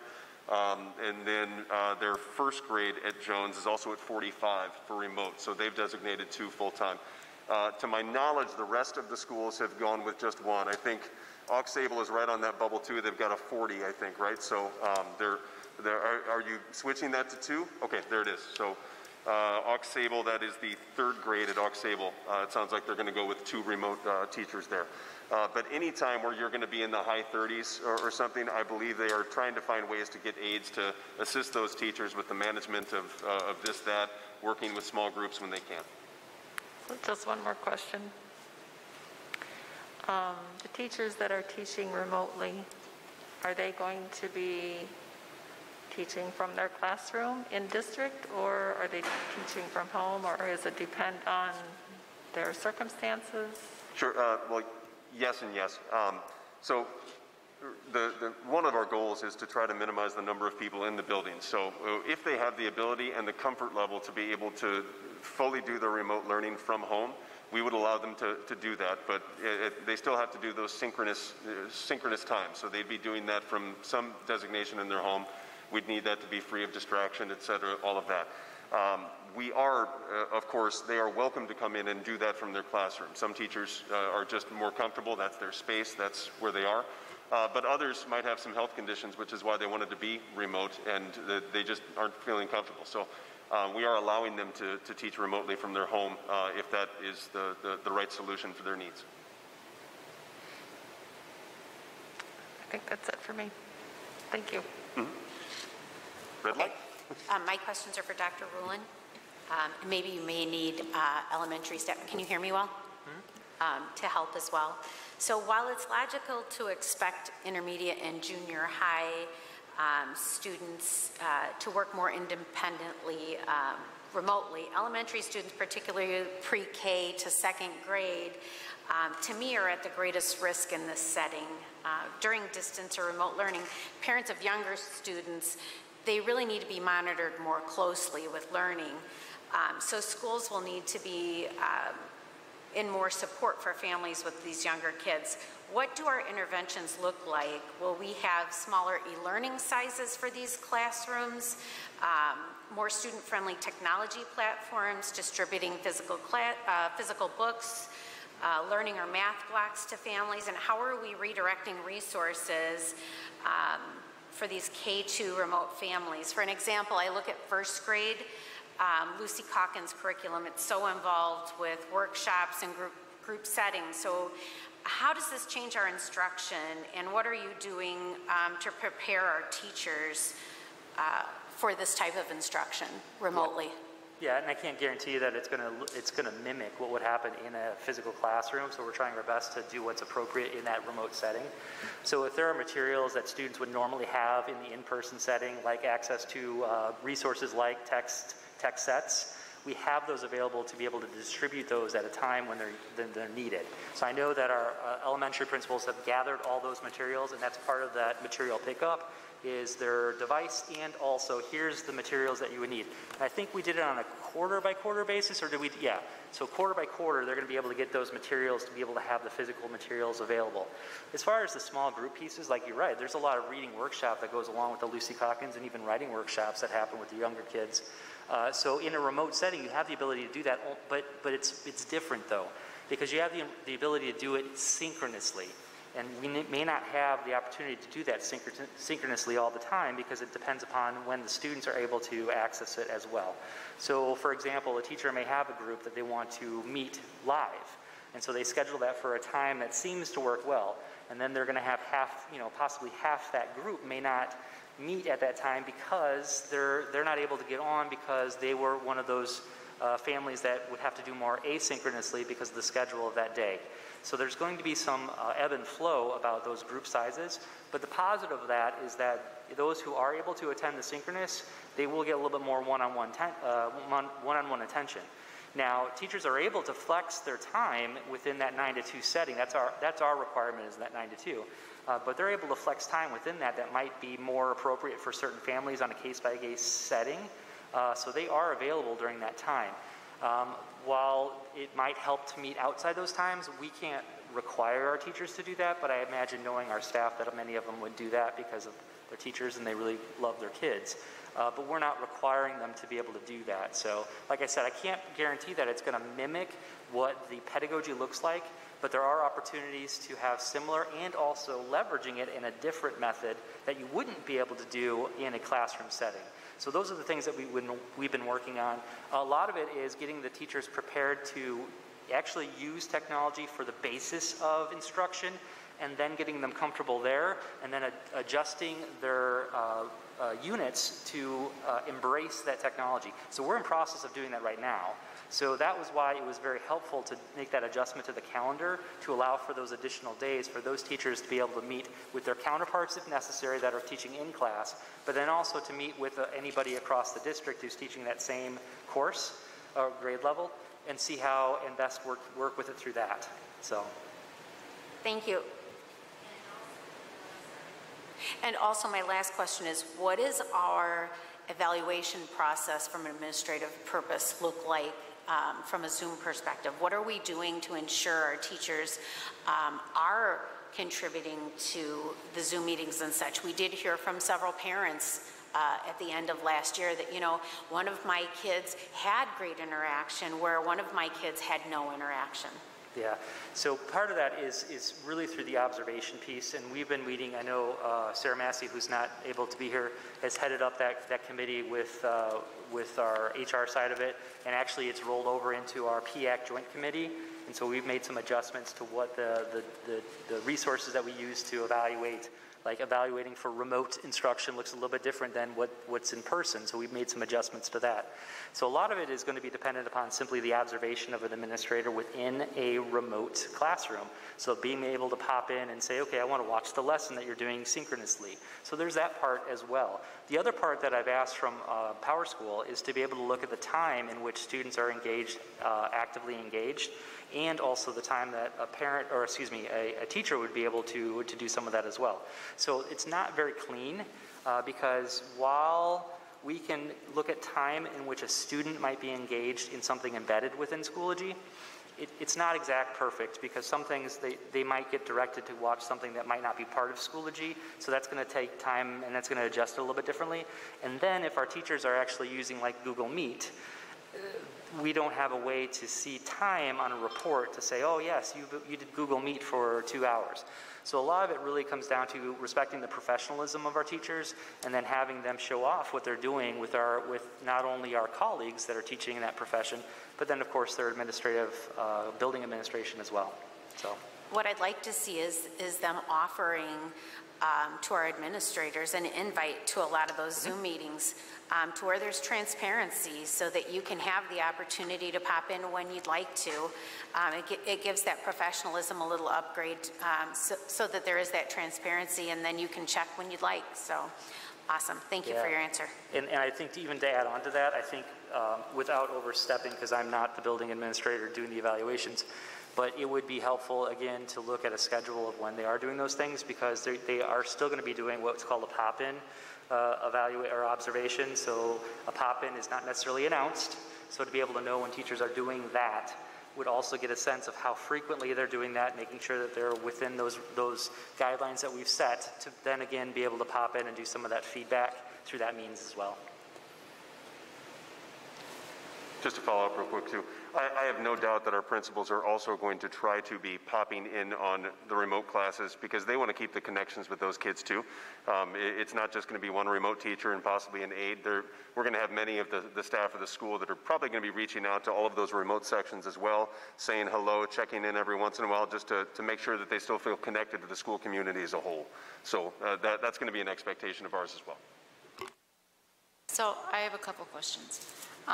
We talked about room sizes at the elementary schools, and I know our room sizes at MIS, I'm sure, and the junior high. Oh my God, why is it getting loud? Sorry. I know our classroom sizes there are probably very large. So do we have a traffic flow of some sort at MIS and or the junior high? I know the junior high is going to be kind of strange because of the wings, but were they able to break down the hallway or something at the junior high? So the quick answer to that is yes. Okay. The detailed answer, I would go ahead and defer. We're just too close to the mic, yeah. So I think I would defer to it looks like we've got a couple administrators from the junior high, so if you would like to know a little bit more detailed, I'd ask them to speak, but I do know that they've worked on transition times. We started doing a staggered transition time when we were at full capacity because of the necessity of overcrowding. So I know that they've adjusted that based on this as well with the in-person and even limiting the amount of transitions that are happening, and then also working on that flow of how it would go. And I know intermediate has done the same thing, but they've got a little bit of a different beast because of the 5th grade, 6th grade. So in some regards that works a little bit easier, in other regards it's a little bit more challenging with that schedule. So the short answer is yes, but if you'd like more detail, I could certainly ask our admin to come forward. Yeah, and I guess we can address that. Yeah, maybe it's me. I brought it too close. There we go. If the next segue from academics is really where the academics are also going to be put in place in the school buildings, and our principals and their teacher teams of school leadership teams, they've been working all summer long, even though the teachers aren't really working all summer, but they've been working all summer. So I was going to invite up the principals and the assistant principals to come up, and if they just want to give a brief overview of how things might look at their level or answer any questions that you may have. And the last question started at the bigger level, so I guess we can start at the junior high. And just for a basic overview of how you guys have planned this undertaking. You can just take that off if you want and speak. Nobody wants to see you have to have back problems. I'm used to it at this point. Yeah. It's okay. All right, so at the junior high, we have quite a big shift from what we have normally run as our schedule. So this year we have, we actually have gone through about 3 or 4 complete builds of schedules. So before I even get started, I'll say it again, but Mr. Souza and Mr. Shackley and Ms. Pam Wolf over at district office, I mean, this is something that we usually do once in March and are finished by the beginning of May, and we've done like 3 or 4 full builds, with the most recent being a couple weeks ago, and they have been absolute lifesavers. But currently at the junior high, we are looking at a block schedule. So for those of you that are We can't hear you. Pardon? We can't hear you. All right, I'll just do it this way. For those of you that are familiar with the high school schedule, we're going to run an AB schedule similar to MCHS. So we are going to have A days and B days, each consisting of 4 longer classes. The class periods range from 55 minutes into 63 minutes. And the difference in those length classes creates the stagger in our passing periods throughout the day. So we will have half of our population passing at any given time, and we've limited the amount of passing periods to 3 times a day, excluding arrival and dismissal. We did look at numerous kind of approaches to scheduling, and we did look at ones in which students did not pass, and it just wasn't feasible with the offerings that we have in place and the certifications and the requirements of licensure at the junior high, with all the different levels of mathematics and ELA and whatnot. So limiting it to 3 times a day with half the population currently would put us at about 360, 370 kids throughout the entire building passing at one time, which if you put that in perspective, a couple years ago we were looking over 1,000 passing at any given time. So that is quite a big step forward for us. The current structure has ELA and math classes meeting every day for that full blocked period, so they meet on both A days and B days.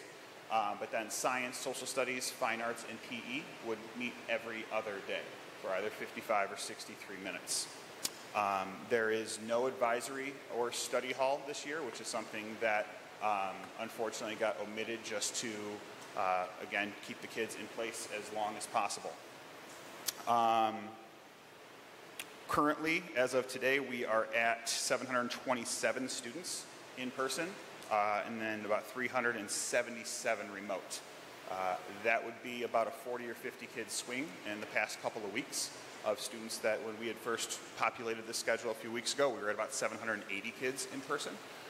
So we have seen some students move to remote from in-person learning just in the past couple of weeks. I know we changed about 10 schedules today in that direction. We have students not being assigned lockers.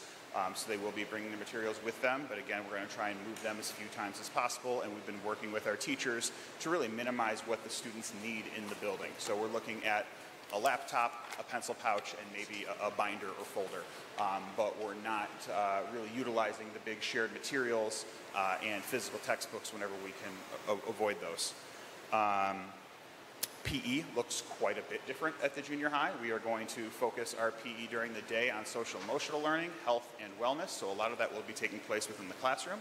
There will be periods in which the PE teachers are taking the kids outside when appropriate, taking not only mask breaks, but doing some very light physical activity, stretching, things like that, just to give the kids a break and some exposure to that side of PE, with the remainder of the physical education exposure coming through the 1 hour remote time that we have planned daily. Currently, we have 11 full-time staff members scheduled to be remote teachers. That is fluid. One of the problems that we have regarding licensure at our building is if we were to get to a point where we need to pull another set of teachers, that is another math teacher, another language, another social studies, and another science, and to pull 4 more full-time teachers, obviously adversely affects the section sizes within the building. So we had a staff meeting today in which we were very open with our staff about the need for fluidity, not only with the student schedules, but with the teachers' assignments as the year progresses and as things change. We will be cleaning the classrooms in between every class. Mr. Searle has been wonderful in providing us with some options that would be efficient and effective for the teachers to use that, I believe he called it the 000 spray, that is instant, with a wipe that the kids, a dry wipe that the kids can pick up and wipe down when needed.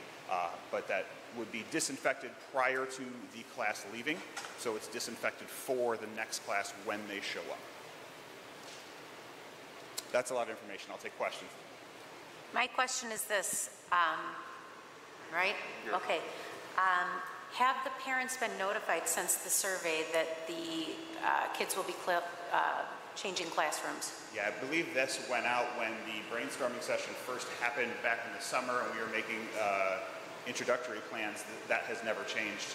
It's always been the case of students passing. What we've done over the time that we've done the different iterations of the schedule has gone from what was 11 passing periods down to the 3 daily.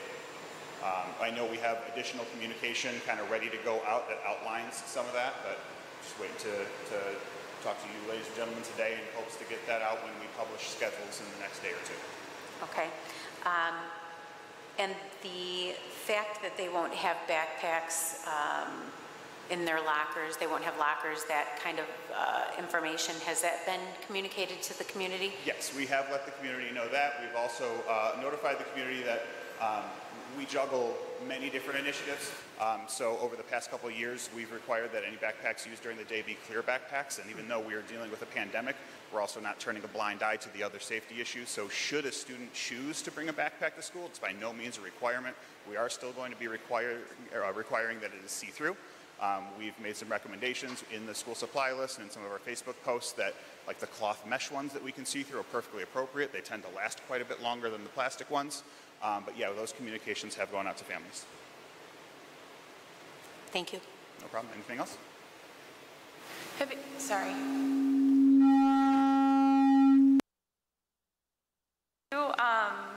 I think he's just messing with you now. Talked with, this would be a joint thing with MIS, I guess, about kind of the traffic pattern, expecting higher car riders when we've asked for less busing or for families to volunteer for that. And I know I'm not the only parent in this boat where I'll be going to 3 different schools in our district every morning and every end of the day, and kind of the logistics of timing and getting kids in and out. Absolutely. And I don't want to speak for MIS, but I know that we've been talking about not only the time that we dismiss, but the time we need to start staging our students to dismiss to make the staggered dismissal effective, knowing that the bus gate to Ridge Road is currently not open, so we're going to be working with the one entrance and exit off the campus. But yes, I know we have the police department providing us with some support during arrival and dismissal time as well to expedite that process. But We have some staff members in which we are training to kind of get as many people in that front loop of the junior high as possible to get people out of the entranceway into the campus, and then hoping the police officers can help mitigate on and off campus with not only the traffic flow of the cars, but we're going to have the buses coming in and out that same entrance as well. And to go back, I didn't mean to overlook your question, but yes, we have divided the hallways. So there are lines down the center, there are 6-foot markers, arrows on both sides to kind of control the traffic flow, because all of our hallways do dead end, turn around and come back. So the custodial staff has been wonderful about getting that marked off for us in a way that's really kind of clear cut and easy to see.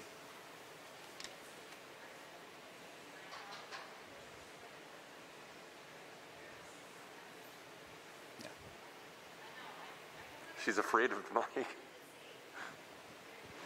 Okay.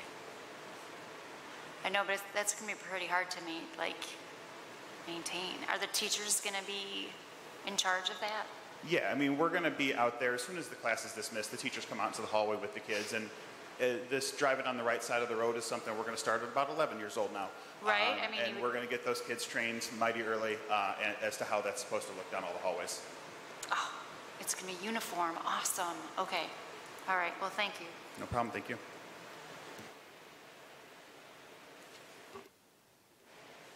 Anything else for our junior high? I was going to say, if nothing else, we can, I think formally, for the first time in person, introduce Mr. Bill Gensler, our new athletic director and dean. Clearly, we know we do have some activities that have gone on. We have started our fall sports as developmental seasons. And so Mr. Gensler can at least provide you with an update of where we're at. Clearly, we know we've had some issues. We've had some exposure in that area where we've had to notify some parents to monitor some symptoms. So, Mr. Gensler, go ahead. Good evening. It's nice to meet everybody for the first time. Excited to be here since I started in July. So we are going with all 4 sports right now, and all 4 sports have gone to a developmental league. And one of the thought processes on this developmental league was, how do we get back to that social emotional learning and get things back to normal as best as possible? So the discussion came from, okay, do we travel?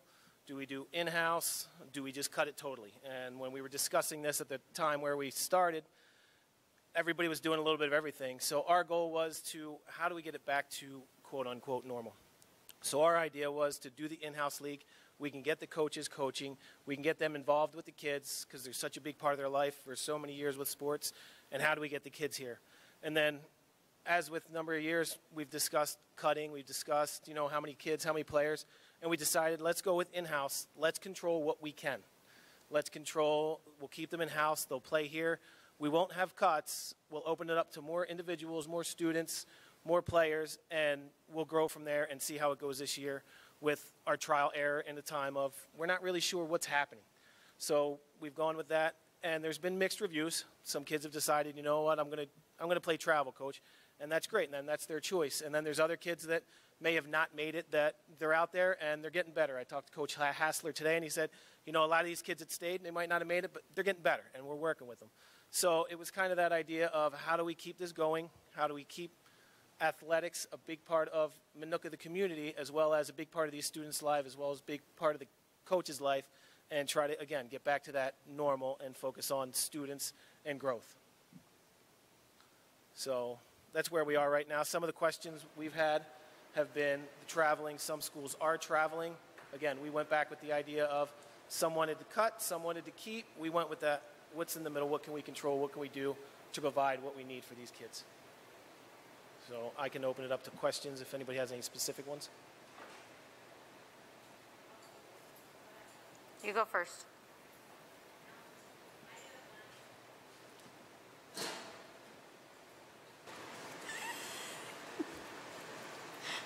Sorry.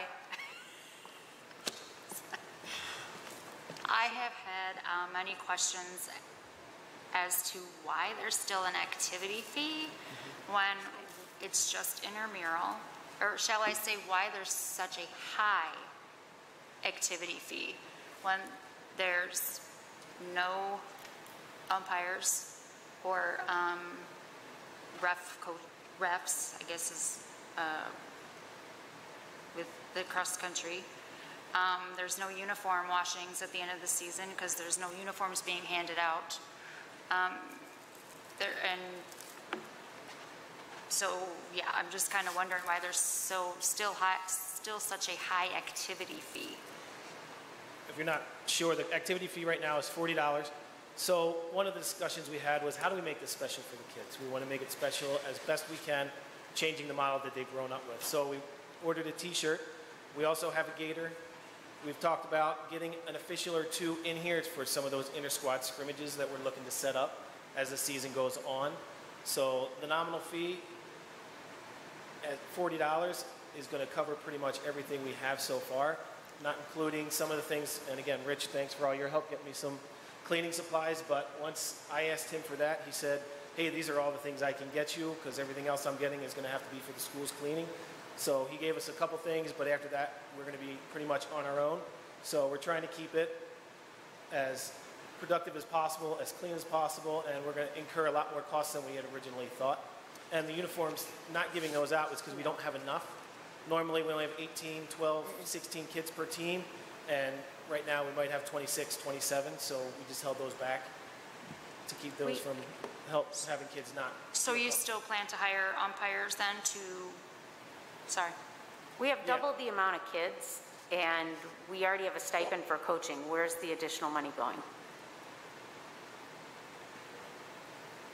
So, I mean, historically, it's not one-to-one. So the softball money collected doesn't go right into the softball program. These help fund athletic programming in general. And to keep money in the athletic programming, the fees are needed.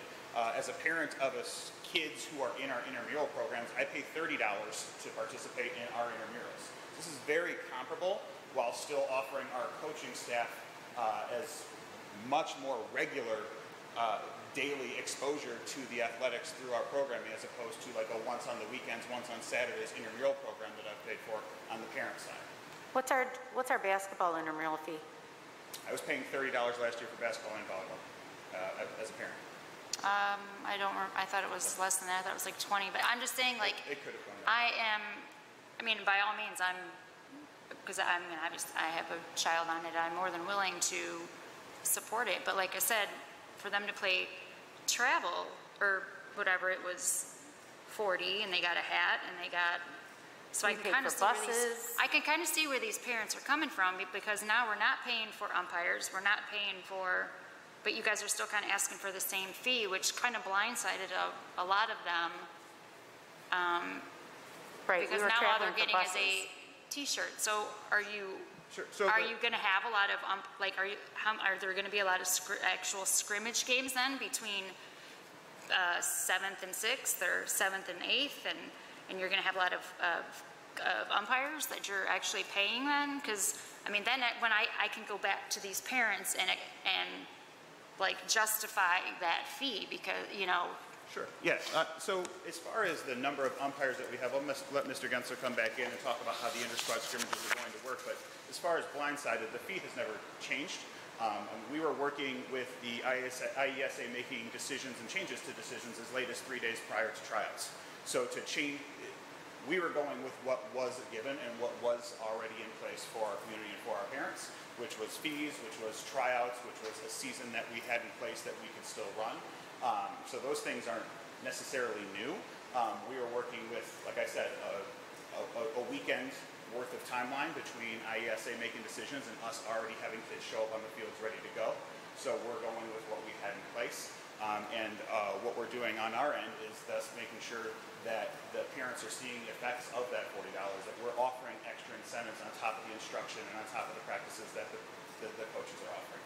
And I can let Mr. Gensler speak a little bit more to when the umpires will be present and what the inter-squad scrimmages will look like. Well, actually, hold on, and I'm just kind of curious too as to why there was so much back and forth from we were having tryouts, then we weren't having tryouts, and then we went back to having tryouts, and we really kind of had no information as a board, like really what was going on. At no point did I believe anybody canceled any tryouts. It went from tryouts to waiting on the IESA, and then the IESA reversed the decision with a couple of days before, the Friday before we met on Monday for tryouts. Correct, the 31st. Was reversed at the state level. which is why we went to clarifying that tryouts, in quotation marks, weren't necessarily involving cuts at all, but they're really going to be the first day of taking roster and offering what this developmental clinic would be. But we never at any point canceled tryouts or made any changes to the schedule. I know we had reposted the same schedule of what tryout times were going to be over and over and over again. Those didn't change. So those are pretty standard from the onset all the way to the day that they were held. So maybe I'm saying it wrong. I guess what I meant to say was there was tryouts but no cuts. Right. And then the Friday before it changed to tryouts with cuts. No, it never changed back. So it was Friday the 24th. The IESA came out and said we're not going to have a season, and the following Monday was softball tryouts. And then that following Friday, which was the 31st of July, that's when IESA came out at 3:55 and said, hey, we're going full board, we're having sports. So that's when I started reshuffling and trying to figure out what we were doing. And then that following Monday, we had baseball tryouts and soccer tryouts. And that's when we continued with the conclusion of, hey, let's stick with our plan. Let's stick with this because we don't know how much more it's going to change. And IHSA was also discussing their changes were coming up. So that at that point, that's where we stuck with.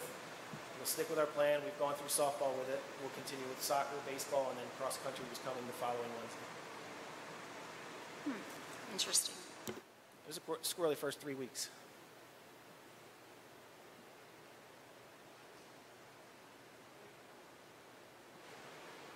Mrs. Thompson, your light's on. Did you have another question?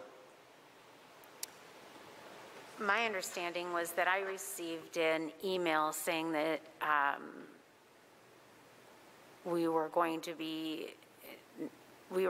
not have tryouts, that we were going to have developmental.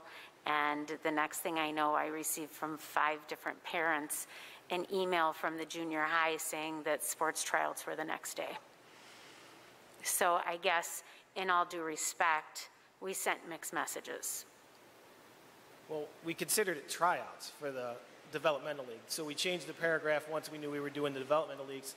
Hey, we're going to continue with athletics. We're going to continue with the developmental league.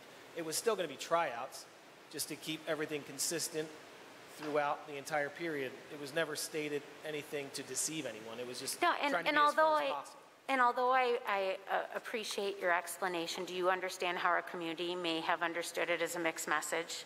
Yeah, I mean, I guess the issue, the term tryouts almost implies that, you can try, but it might not work out. It is almost what a tryout can imply. So, if we were to hindsight it, it's semantics. We probably would have changed the verbiage to say, hey, it's a developmental season, come try baseball. Well, that's not what the community of Minooka is essentially used to. We are a baseball community, and the word tryouts, for several years when hundreds of kids would come try out for baseball and would cut several, many people would not come to that because they are used to being cut. So with all due respect, us as board members were flooded with calls from the community. So our impression of why we wanted to bring it to your attention was the fact that we had to take a lot of slack from community members. So that's why we brought it up to you. With all due respect, we hope you have a great developmental season. We love what you're providing for the children. We did want to bring up the $40 because a lot of us have been approached about it.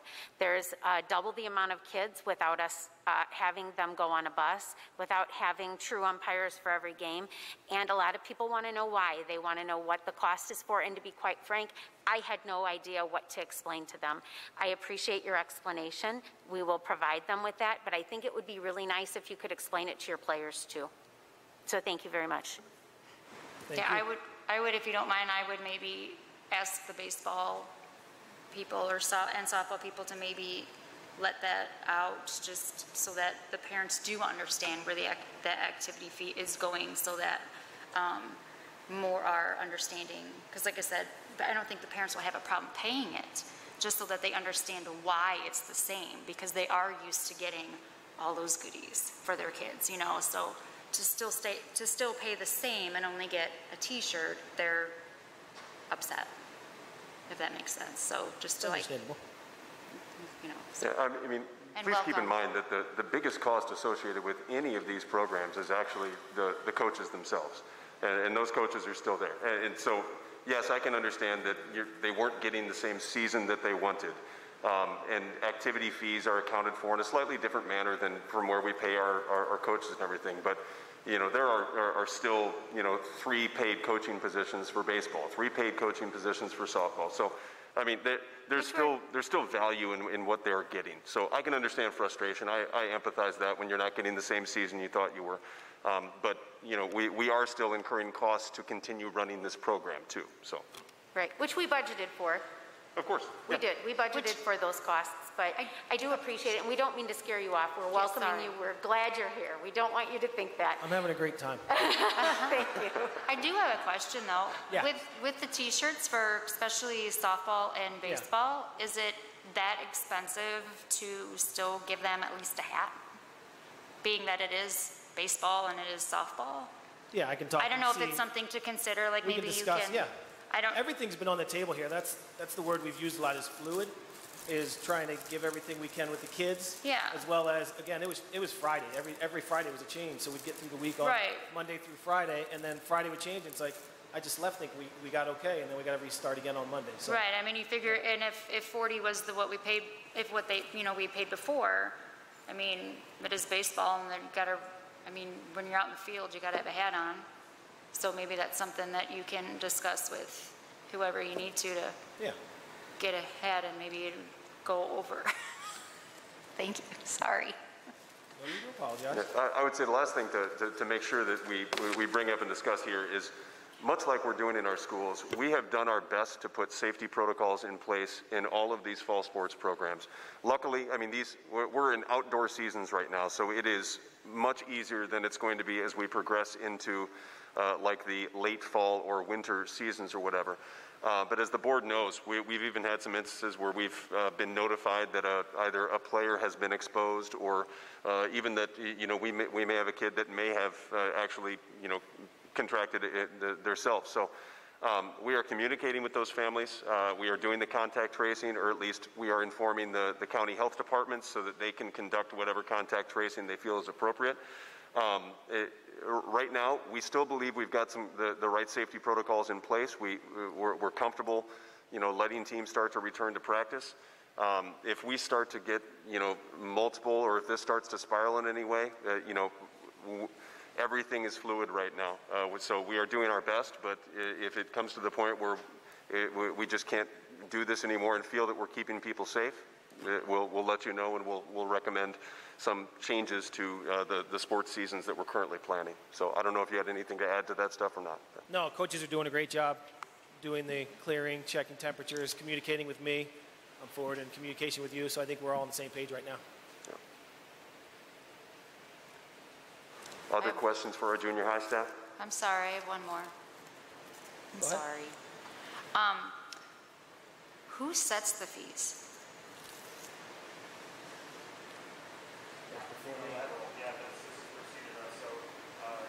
Generally, that's not a unilateral decision. That's something that we would meet not only as administrators at the building level, but it's not just a junior high issue. So that would be something that we would have to collaborate on with district as well to alter those fees. I don't think we have altered those fees in my time here, so I never remember bringing sports fees to the school. Myself and Mr. Gensler, which is why we're just trying to, like I said, make the best of the fees that we have in place and make sure that the kids are seeing the benefits of them. Makes sense. Should we decide to alter them, and it's not a conversation anybody's opposed to. It's just a conversation that needs to be had. It was set in place. No, I get it. So yeah, I don't know, maybe see about getting a hat. Thanks. One last question, now that you brought that up, where's that money go? Like when we see it on the books, Chris, or Dr. Mann, where's that money go? I'm going to look to Mary Robinson just to confirm, but I believe those fees go into activity accounts, or do they go into, okay, so it does go into the district budget, the same place where we pay for buses or, you know, or coaches' stipends or athletic supplies. So there is a revenue line item called probably some type of athletic fees or student fees or something like that in the education fund in the budget.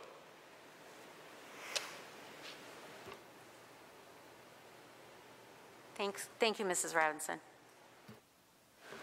We will continue down our grade levels, so anyone from MIS that wants to come up and highlight your plan.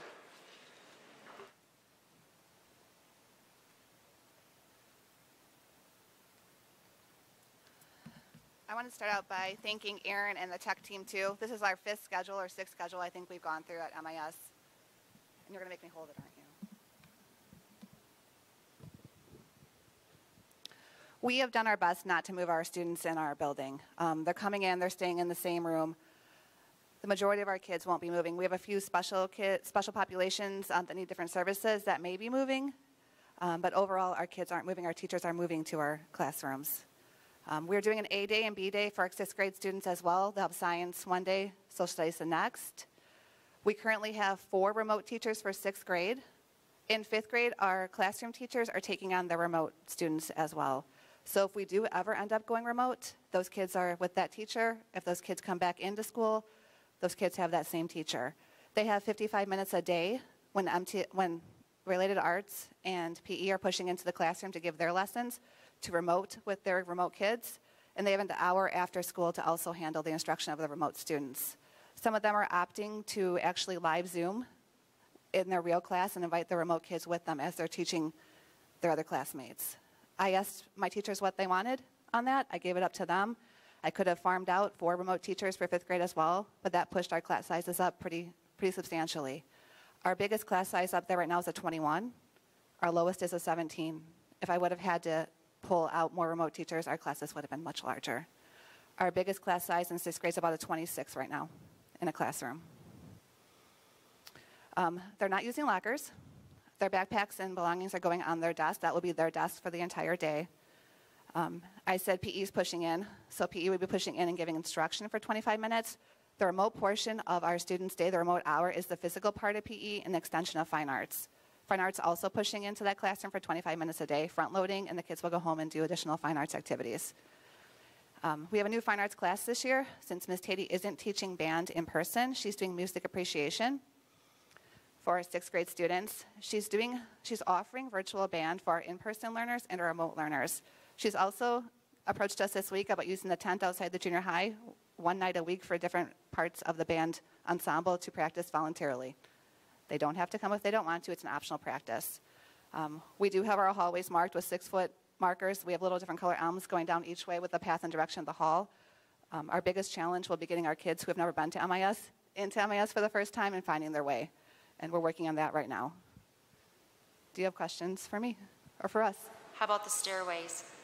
We have M's on the stairways too, and we're staggering how the teachers dismiss down and the doors that they're using. Awesome. That's the part that's, yeah, it's always crowded on the stairways, especially when we're getting there for dismissal. Awesome. Thank you.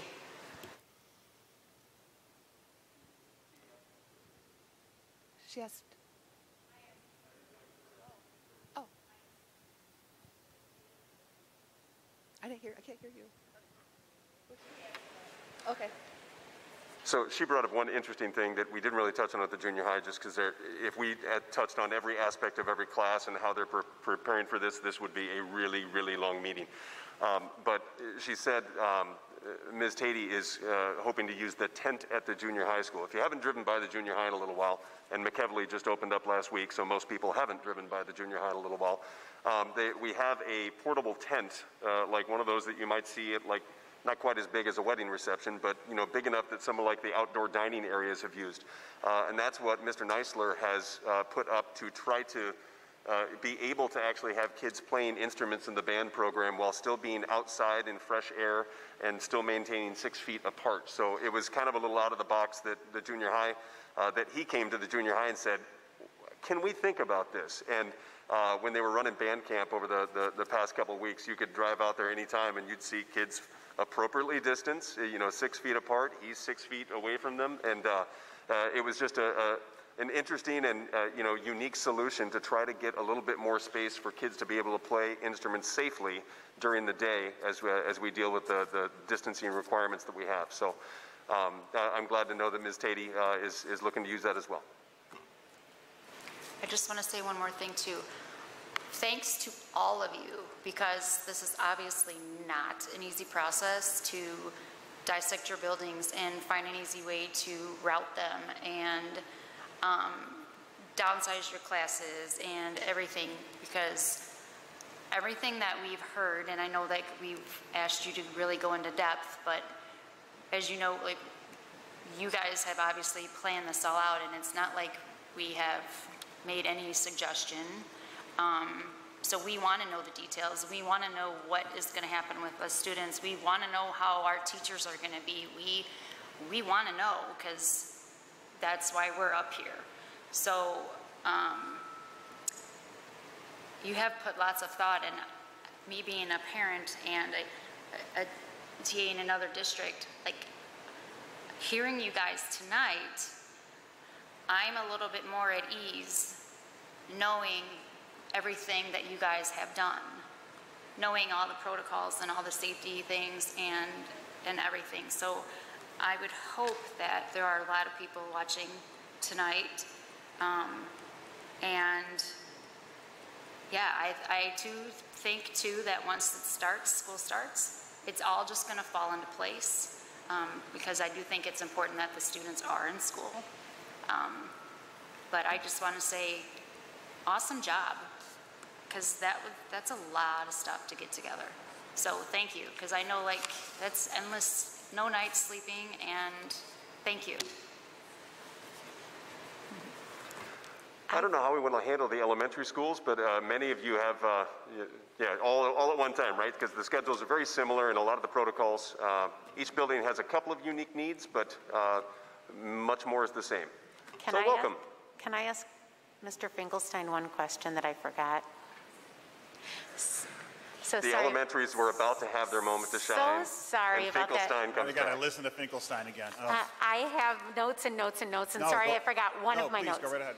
So when my children were in school, I had a couple that would transfer to the high school for specialized classes in 8th grade. Do you have any that this is happening for, or is this now stopped with COVID? No, well, and this is stopped prior to COVID. Okay. So last year, we did not send students to the high school for geometry, which should have been the one class that we sent them to. We started teaching geometry in-house. Okay. And that was really just because at that time we weren't on the AB schedule. The high school was, so they were going there every other day, and then we had this void in their schedule that we were trying to fill.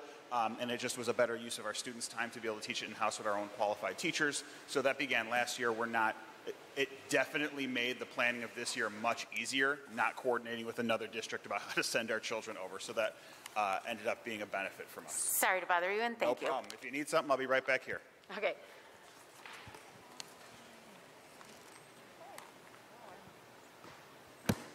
Okay, good evening, everybody. I'm going to start out and talk about our arrival and dismissal at Walnut Trails Elementary School.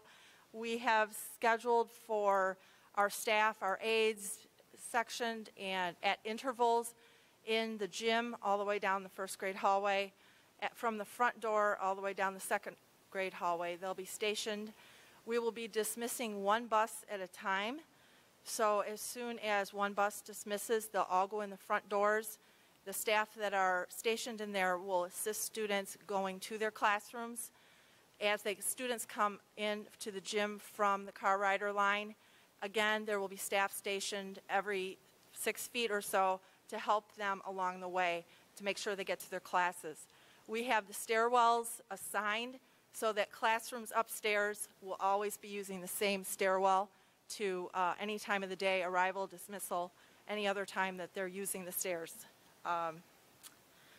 Let's see, our aides are assisting with curriculum for remote, and they're assisting teachers and students. So we're assigning our aides to remote teachers that they will be dedicated to one teacher that they will be assisting.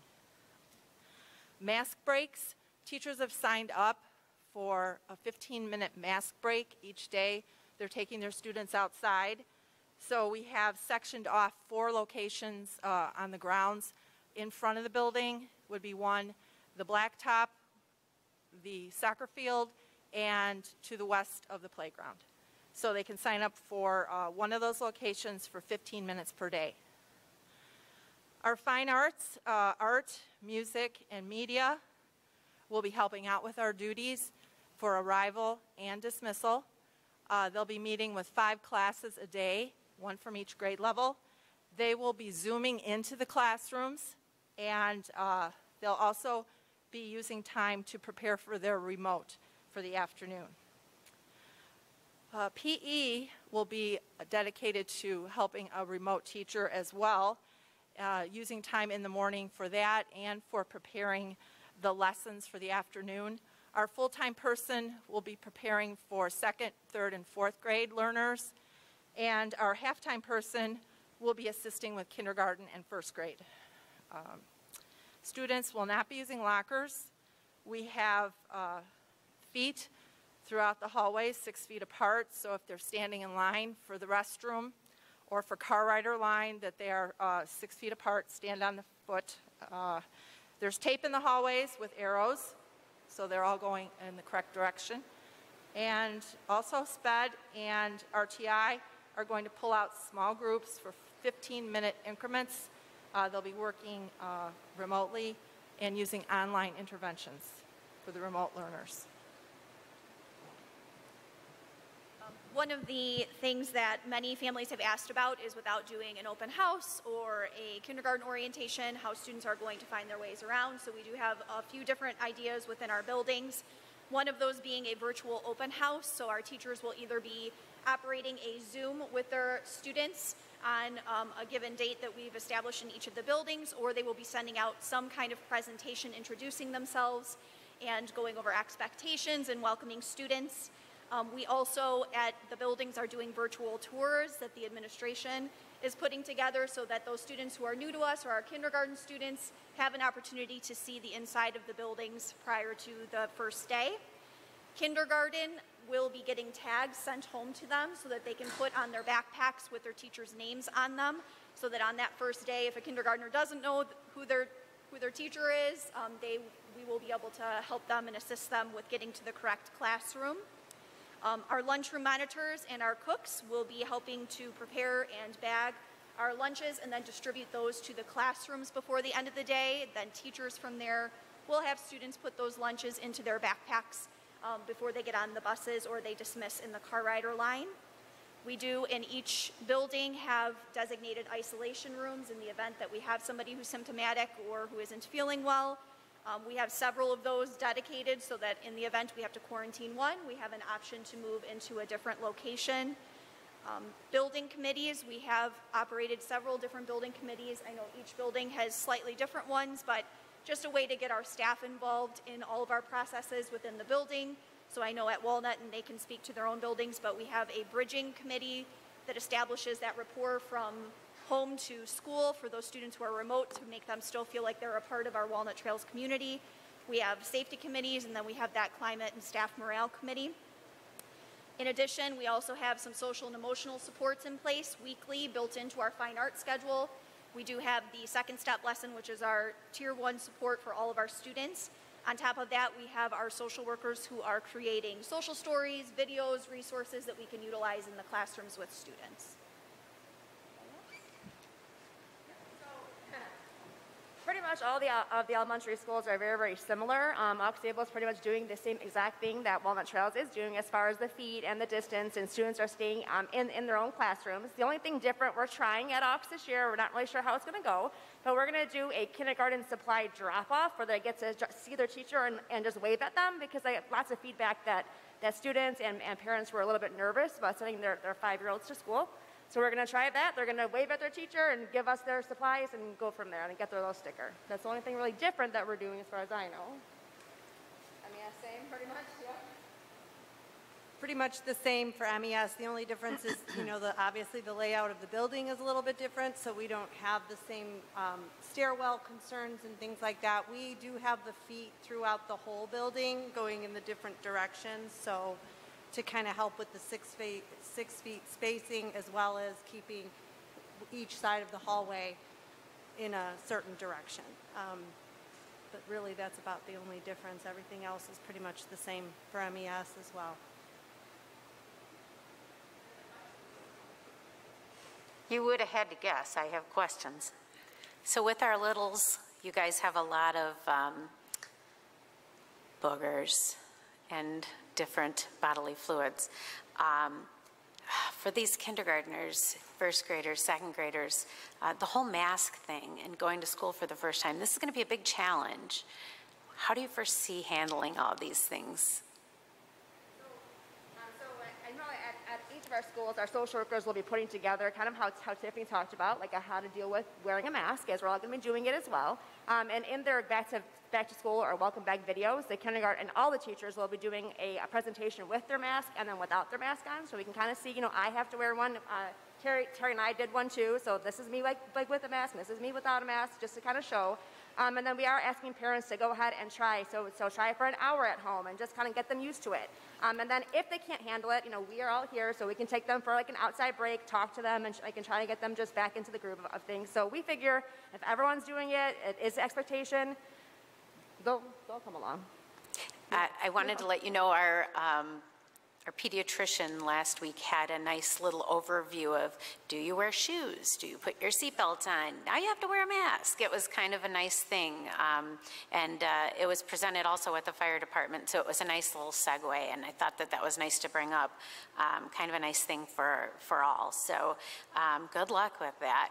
Another thing I wanted to ask is, when I heard you bring up technology, it kind of sparked my interest. So when you said Zoom for technology, with the littles, I have a concern with this. So to be quite clear, are you saying that if I'm a technology or media person, just so I can clarify, say I'm the technology teacher and I'm saying to use a capital letter, I'm going to use the shift key and the D, and I have a classroom full of first graders. I'm Zooming this while you're presenting it in classroom.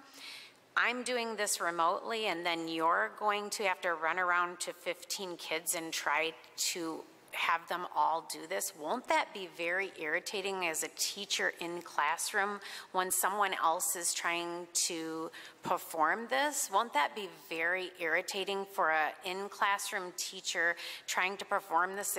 Am I understanding this correctly, that you're having the media teachers Zoom this? All of the fine arts teachers, we made the decision to have them do that for their safety and all of the different classrooms that they would potentially have to be in. So they will be Zooming in. For some of our older kids, we may have the option of once they go one-to-one, they can all open up their laptops and they can plug their headphones in and they can be interactive with that fine arts teacher. For our littles, yes, they would project the lesson over the overhead, and then our classroom teachers will have to go around and assist the students, no different than our fine arts teachers would if they had them in their class doing that same exact example of holding down the shift key and having to go around. It's just, it takes a lot of time to do things with the littles, so yes, they would be essentially helping our fine arts teachers in that regard.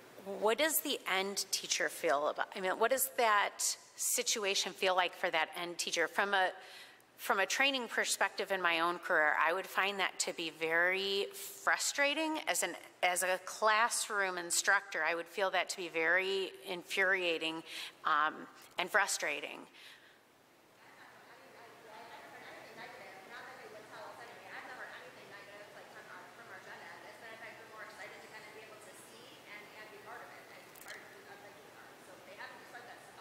I look forward to seeing how that first couple of weeks goes.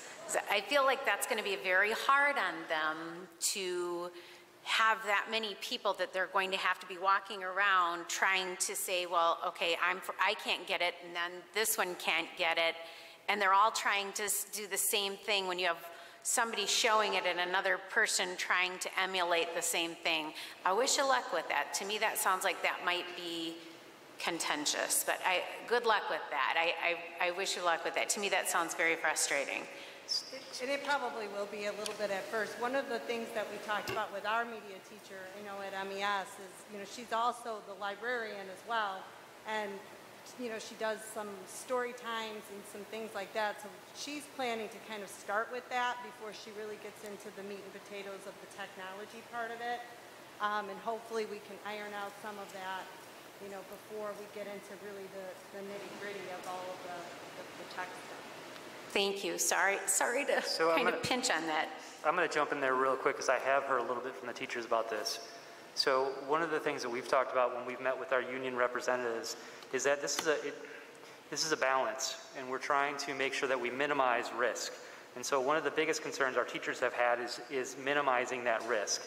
This is one of the ways that we can minimize it, because those teachers who would have normally traveled from classroom to classroom within a day, the potential of, in the event if there was, that could be spread even more. So our classroom teachers had identified that number one priority was minimizing that risk. Does that mean that they're not frustrated by this? No, that does not mean it. But to us, it is that balance that you had to find. And so again, I appreciate that I think the theme of tonight has been flexible. Right. So it's probably... I didn't think about the fact that they'd have to go into multiple classrooms. Thank you for bringing that to my attention.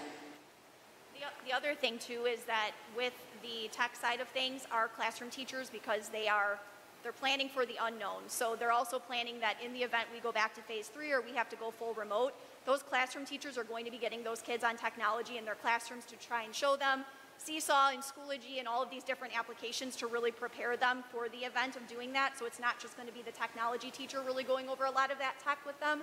It's also going to be those classroom teachers that are preparing them for forward thinking if in the event we go that route. So I have a question. We all know teachers know how to go to the bathroom really quickly and eat really quickly. It's probably going to be longer than 4 hours for your teachers at a time. Have you built something in that at least they can kind of like somebody sets in so they can go to the bathroom if they need to? That kind of thing? We all have some like hallway monitors, so to speak, assigned to be kind of monitoring. And if a teacher would need to go to use the restroom, that person could stand at the door and supervise the students while the teacher made that quick dash to the restroom. This also would help with some of those kiddos that might need a break, a mask break, that there would be somebody they could flag down in the hallway to be able to say, hey, you know, I got a kiddo here who could use a mask break. What's your mask breaks like? Is that going to be kind of like a recess where these kiddos are going to be outside running around together, or what kind of an environment is that? They're going to be outside. They're going to take their mask off. Our PTO purchased lanyards for each student, and in the lanyard is a pocket. So we foresee that they'll take off their mask and they'll tuck it into the pocket of the lanyard. It will be up to the classroom teacher what they want to do with them outside, if they want to take a walk, if they want to bring out a book and read a story to them during that time. They won't be able to use the playground equipment or any other equipment while they're out there. So it's going to be a time where they're going to be able to freely take their mask off and get some fresh air, but it's not going to be like an organized activity that they're going to be doing as far as... Will they be social distancing? Yes, yes. Thank you. So what's MES's plan to do during the 15-minute mask break? We have the same situation. We have a sign-up sheet for the teachers with I think we have about 9 designated spots that they can sign up for, because we have a lot of baseball fields and places around the property that they can sign up so that they're not conflicting with another group. And the same type of thing, the teacher could sign up and take the kids out there and space them out and read a story to them, or they can just kind of do the stretch break, take their mask off. We also have lanyards ordered and little pockets for them to put their mask in as well.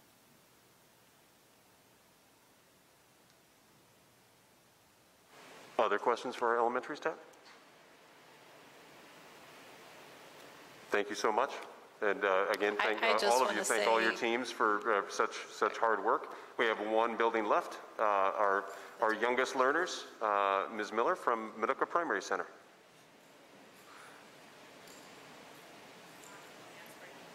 Hi, everyone.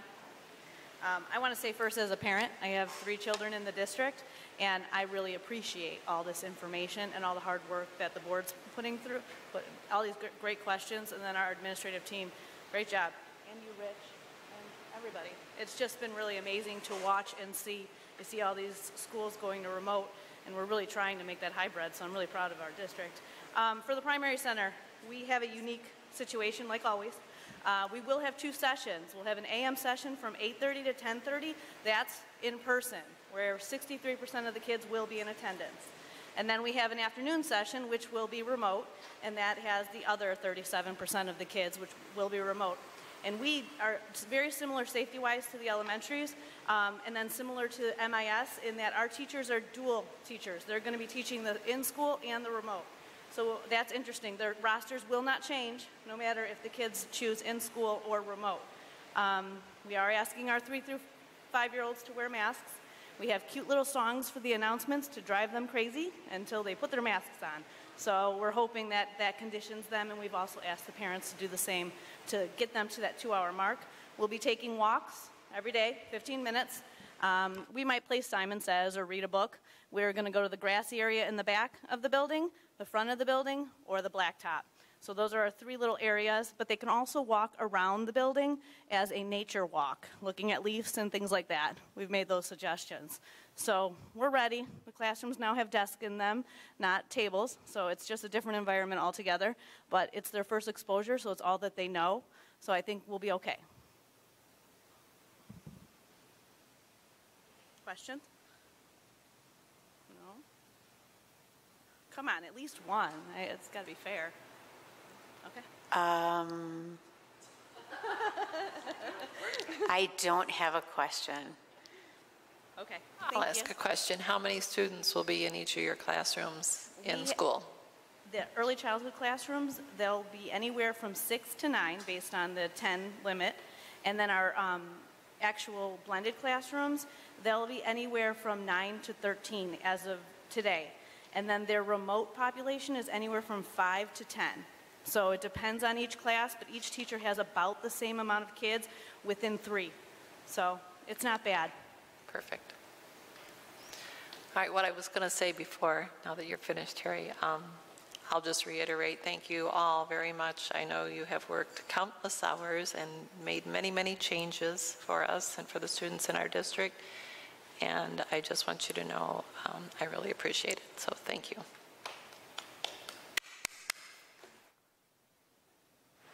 So just to kind of wrap this up, and I know the next agenda item was enrollment and staffing update, and we kind of rolled into some of this too. But all of our buildings are essentially fully staffed, except for any resignations that we've received in like the last 2 business days or 3 business days. I know the junior high had a math teacher that resigned last week.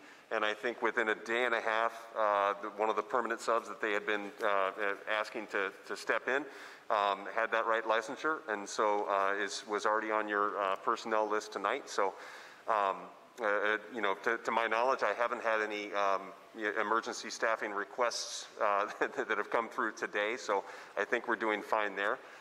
Overall enrollment numbers are a little down, but I think we all kind of expected that. I think we're right around 4,700, and we were up near 4,900 when you included all of the preschool. But pre-K always grows throughout the year as we get more screening. So, you know, year over year during COVID, to still be at 4,700, that's almost fairly stable to me. You know, each of the buildings, when you total up remote and in person, they're within, you know, a semblance of what they had expected to be at. So we are looking, you know, just fine from a staffing perspective. Some of the other things that we're kind of monitoring, I know we touched on transportation a little bit, and the campus was speaking about, yes, we're going to have some police help to try to get buses on and off. If you have driven that direction, like right now, one of my panic points is buses turning right off of McKevely onto Ridge Road. Right now, it's a complete 90-degree angle with all that shut. I do not know how buses are going to turn right. So we're going to need to be working with the police to whatever help they're giving us. They almost need to back it up, like back up where they stop traffic to almost the end of Family Video or something to allow for buses to turn right and go north. So there's some interesting logistics that we are going to be trying to work through, because we don't want everyone having to turn left and then go through downtown to get north. You know, there are so many other tendrils, and if you have questions, you know, specifically for me, please, you know, let them fly. But I want the community to understand that, you know, people are doing just mountain loads of work in prepping for this to make it as safe as possible. There are no perfect answers to any of these solutions. You know, when we put out our initial schedule, we got some feedback, some families that were upset that we weren't going full remotes. We had some families upset that we weren't going full days. And we are always putting our best foot forward and keeping the safety of students and staff in the forefront. We have plenty of data out there that suggests that it is beneficial for kids to get back into school somehow. You know, to get back into those peer interactions with other kids, with the teachers that care and support them so much. You know, there's data that suggests that we've seen a rise in like depression and you know, other social emotional issues from the kids feeling isolated at home. So there are definitely benefits to opening up the schools, and we are doing everything we can to do this safely. And I know every one of the people sitting out there, all of the workers here at the district office, finding the right safety protocols to where we feel comfortable telling our staff that we can do this safely has been at the forefront of every discussion that we've had. And so thank you all so much for your continued work and dedication to, you know, provide an opportunity for our kids to go back. Anyone that has paid attention to the metrics of our region, if you follow the state, you know, the phase-in plans, a few of our counties are what they call at warning level. There are a couple of the metrics that I think, you know, 2 or more of those metrics are what the state considers to be at warning level. And that doesn't necessarily mean that we're about to go back to phase 3, but it does mean that we're seeing an uptick in some of those things in our area. And, you know, if it continues on that trend, you know, we may get told by the health department that we're seeing some type of outbreak in the region, and we may have to have a discussion about doing something different. But for now, we have, you know, I've spoken with 2 of the county health departments within the past 48 hours. And, you know, we believe that we have a safe plan, and they understand our plan. The union understands our plan. And we are committed to giving our families this opportunity.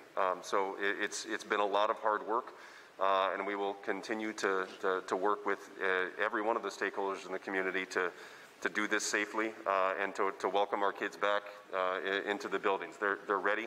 I've gotten a chance to mingle with a few teachers in the buildings, and generally they seem excited to be ready to see kids again.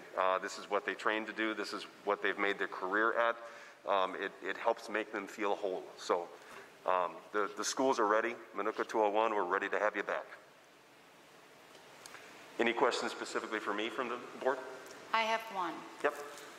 My only one, again, goes back to the temp checks of getting on the buses and of not even allowing, I know though that the temp isn't so much the issue. So my thing is, I'm only asking that we highly stress that self-check, that we highly stress some kind of action if parents are not doing the child check, because it's only going to take one child, one parent, because it's not really on the child, it's on the parent to shut our school down, right? So we need to make it crystal clear. I don't know if we have to highlight it in rainbow colors, or I don't know, but we need it crystal clear. Maybe it's something the beginning of the school year on the website, just something that on how highly important it is that these child checks of no COVID, you know, of how important that is, that the parent does that every morning. Or I can tell you, I'm planning a back-to-school communication to the families, and I know the buildings are probably sending 2 to 3 communications a week right now with schedules and class lists and all of that. But one of the things that I plan to stress is that, like, we will get through this together, but we all have to be a part of this team together. You know, our schools have worked tirelessly to create a safe environment, but we need the community and the families' help too. You know, if we see a rise in outbreaks in our region, it's going to shut down all of the planning that we do. If we have parents that continue to, like, that don't send their children with masks, it's going to create, panic and fervor, and we're going to have reactions from the other families and the staff in our building. So we have to do this as a team. We need the families to understand what we're asking them to do with self-certifications, with, sending masks, with, encouraging hand washing, encouraging hand sanitizer. And please encourage that in your own personal space at home too. Reinforce these issues. If we can all stay safe together, we will get through this together. Mrs. Thompson? A couple of things. So I feel like we're a little bit behind on a couple of things. I want to echo a few things that Tiffany Staub had said. The collaboration and communication is essential here. And I always say the transparency. I feel we need to utilize our technology, and Aaron can put on the website where it pops up before we can even get into our website. I feel we need to put our health assessment where they can't even see anything on our website until we have that message about our health assessment first. And the masks, I feel that could be a very big benefit to us. Can I clarify? Are you suggesting like just now, just put something up letting parents know this is what you're going to see come Monday? Yep. Okay, so not the daily link to it, but just Correct. Remind them that this is going to be an expectation. Okay. Yep, I think that's something to notify everybody immediately because, we're a little behind the 8 ball. This is happening Monday. If we can get ahead of this now and put that out there, not only can we communicate it via every, email that we send out, via, several notifications that you're going to have from each of the buildings, but, people are going to go to our website right now to look for bus stop information, to look for beginning of school information, all of that. But we have that technology that allows the stop. Before anything happens, you can't go any further on our website until you see that message. And I think that that's a nice way to have that. That's the first thing they're going to see is this is our message that we want to send everybody. We're going to keep your kids safe, and this is how we're going to do it. Yeah, and I think that's a nice... We have communicated about the self-certifications before. It's been in prior stuff, but this isn't, I kind of like putting something on the website right now to reinforce that. So. Yep, and then no one can say, we did not know. So it becomes habit. Yep. Just so it becomes habit, because I still forget my mask. Well, and then people are going to say, I'm sorry, I didn't know. And this is just another reinforcement of that. Nice. Thank you. I had just a couple of families give me feedback this past week as schools started to send out more emails, sometimes, like you said, multiple a week, making sure, especially when they come from the do not reply email, that it states what school it's from. Because I had some parents like, I don't know which school this came from. I have 3 kids in 3 schools. So that along to the principals right away. And then the other one would be if we could we were doing such a great job at the end of last year on upping our social media presence. And I know that in this time of school starting, people are looking, when they look for immediate answers, that tends to be kind of where they go versus searching through their emails. So I know the schools have been doing it, but if our district page can put some of the blasts that go out onto the district Facebook page and also even share the ones that the school posts, I think that gets shared and it just spreads really well as a second place to look outside of their emails.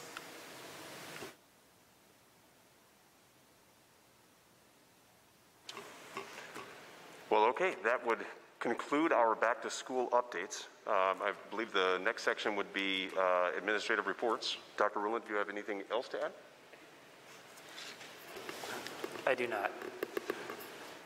I only have a few things that were not COVID related or not return to school related, but one of the things I wanted to make the board aware of is at our next meeting, you can expect to see a little list of some policy updates, and I'd like to actually get the policy committee to try to get together sometime over the next month. The federal government released updated rules for Title IX that require us to revise a great deal of policies, and it technically went into effect on August 15th, but they've said that districts are giving some latitude. They only finalized the rules about 2 weeks ago or something, and then the effective date was 7 days later, so no district could have gotten policies completely updated in time. So we will have a slew of those, and we've got a couple other press issues that we probably need to update. So I was also going to suggest that, in addition to policy, we will have the budget hearing next month. So it's we can probably schedule a finance committee to, have a little bit more detailed look at the budget and any of those accounts as well. And just real quickly, I know the elementary school is touching on it a bit, but I can't wait for the board to see some of the effort that's going into the virtual Find Your Way days and stuff. I saw what the junior high was doing today, and I know I've had discussions with Gina at MIS about this. I mean, if we have to do this virtually and we can't do it, I think you're going to really enjoy the interactivity of some of them, or just the interesting videos that are being put together. So I've asked the team to, hey, when you've got something that you're ready to send out, share it with me so I can get that in front of the board too, because the creativity of our teachers and the innovative ways that they are finding to connect to families and community during this is just wonderful. So staff and all of the staff of the district, not just the teachers, though they have worked incredibly hard, but as we said before, the secretaries, the custodians, the cooks that are coming in this week to start to clean, everyone is doing such an amazing job, and we're so proud to have you as part of this team, and thank you for everything you're doing to keep our community safe and still get kids back into our schools so that we can continue to help them learn and grow. So that ends my report. I don't know if there are any board topics you want to bring up that were non-return to school related, but I do have one closed session topic, so we will need an executive session to discuss matters of collective bargaining. I have one very quick thing. I just wondered what we as a board could do as the school year starts and our junior high and MIS have their Students of the Month and their different recognitions that we usually acknowledge at the board meetings. If there's brainstorming about how we as a board could acknowledge those students. I know the end of the year kids last year never did get that from the board. So I just wondered if there was anything creative we could do without, inviting a bunch of people in, even if it's a letter to the students or just something to acknowledge the accomplishments that they've made. The schools did a fantastic job with really cool videos, and I know that they really worked hard on those, but I just mean us collectively as a board. I mean, if we are going to do in-person board meetings, which I think this worked very well, and maybe someday we won't have to quite social distance quite so far, but it's possible that maybe we could invite the student with one family member if we're going to continue to live stream, because then people could still watch the celebration or recognition. So we might still be able to do Students of the Month if we, limit the number and not just, we've had some big families and some little families. So if we kind of say, bring one family member with you and everybody else can watch remotely, it's a possibility, if nothing else. Other ideas? Anybody?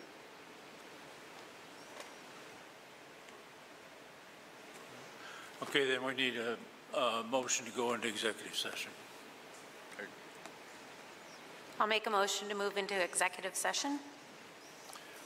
I'll second. All those in favor, aye? Aye. Thank you, and there is no action expected after executive session, so we will end the live stream at this time. When we come out of executive session, we will only be adjourning the meeting. Good night, everybody. Thank you.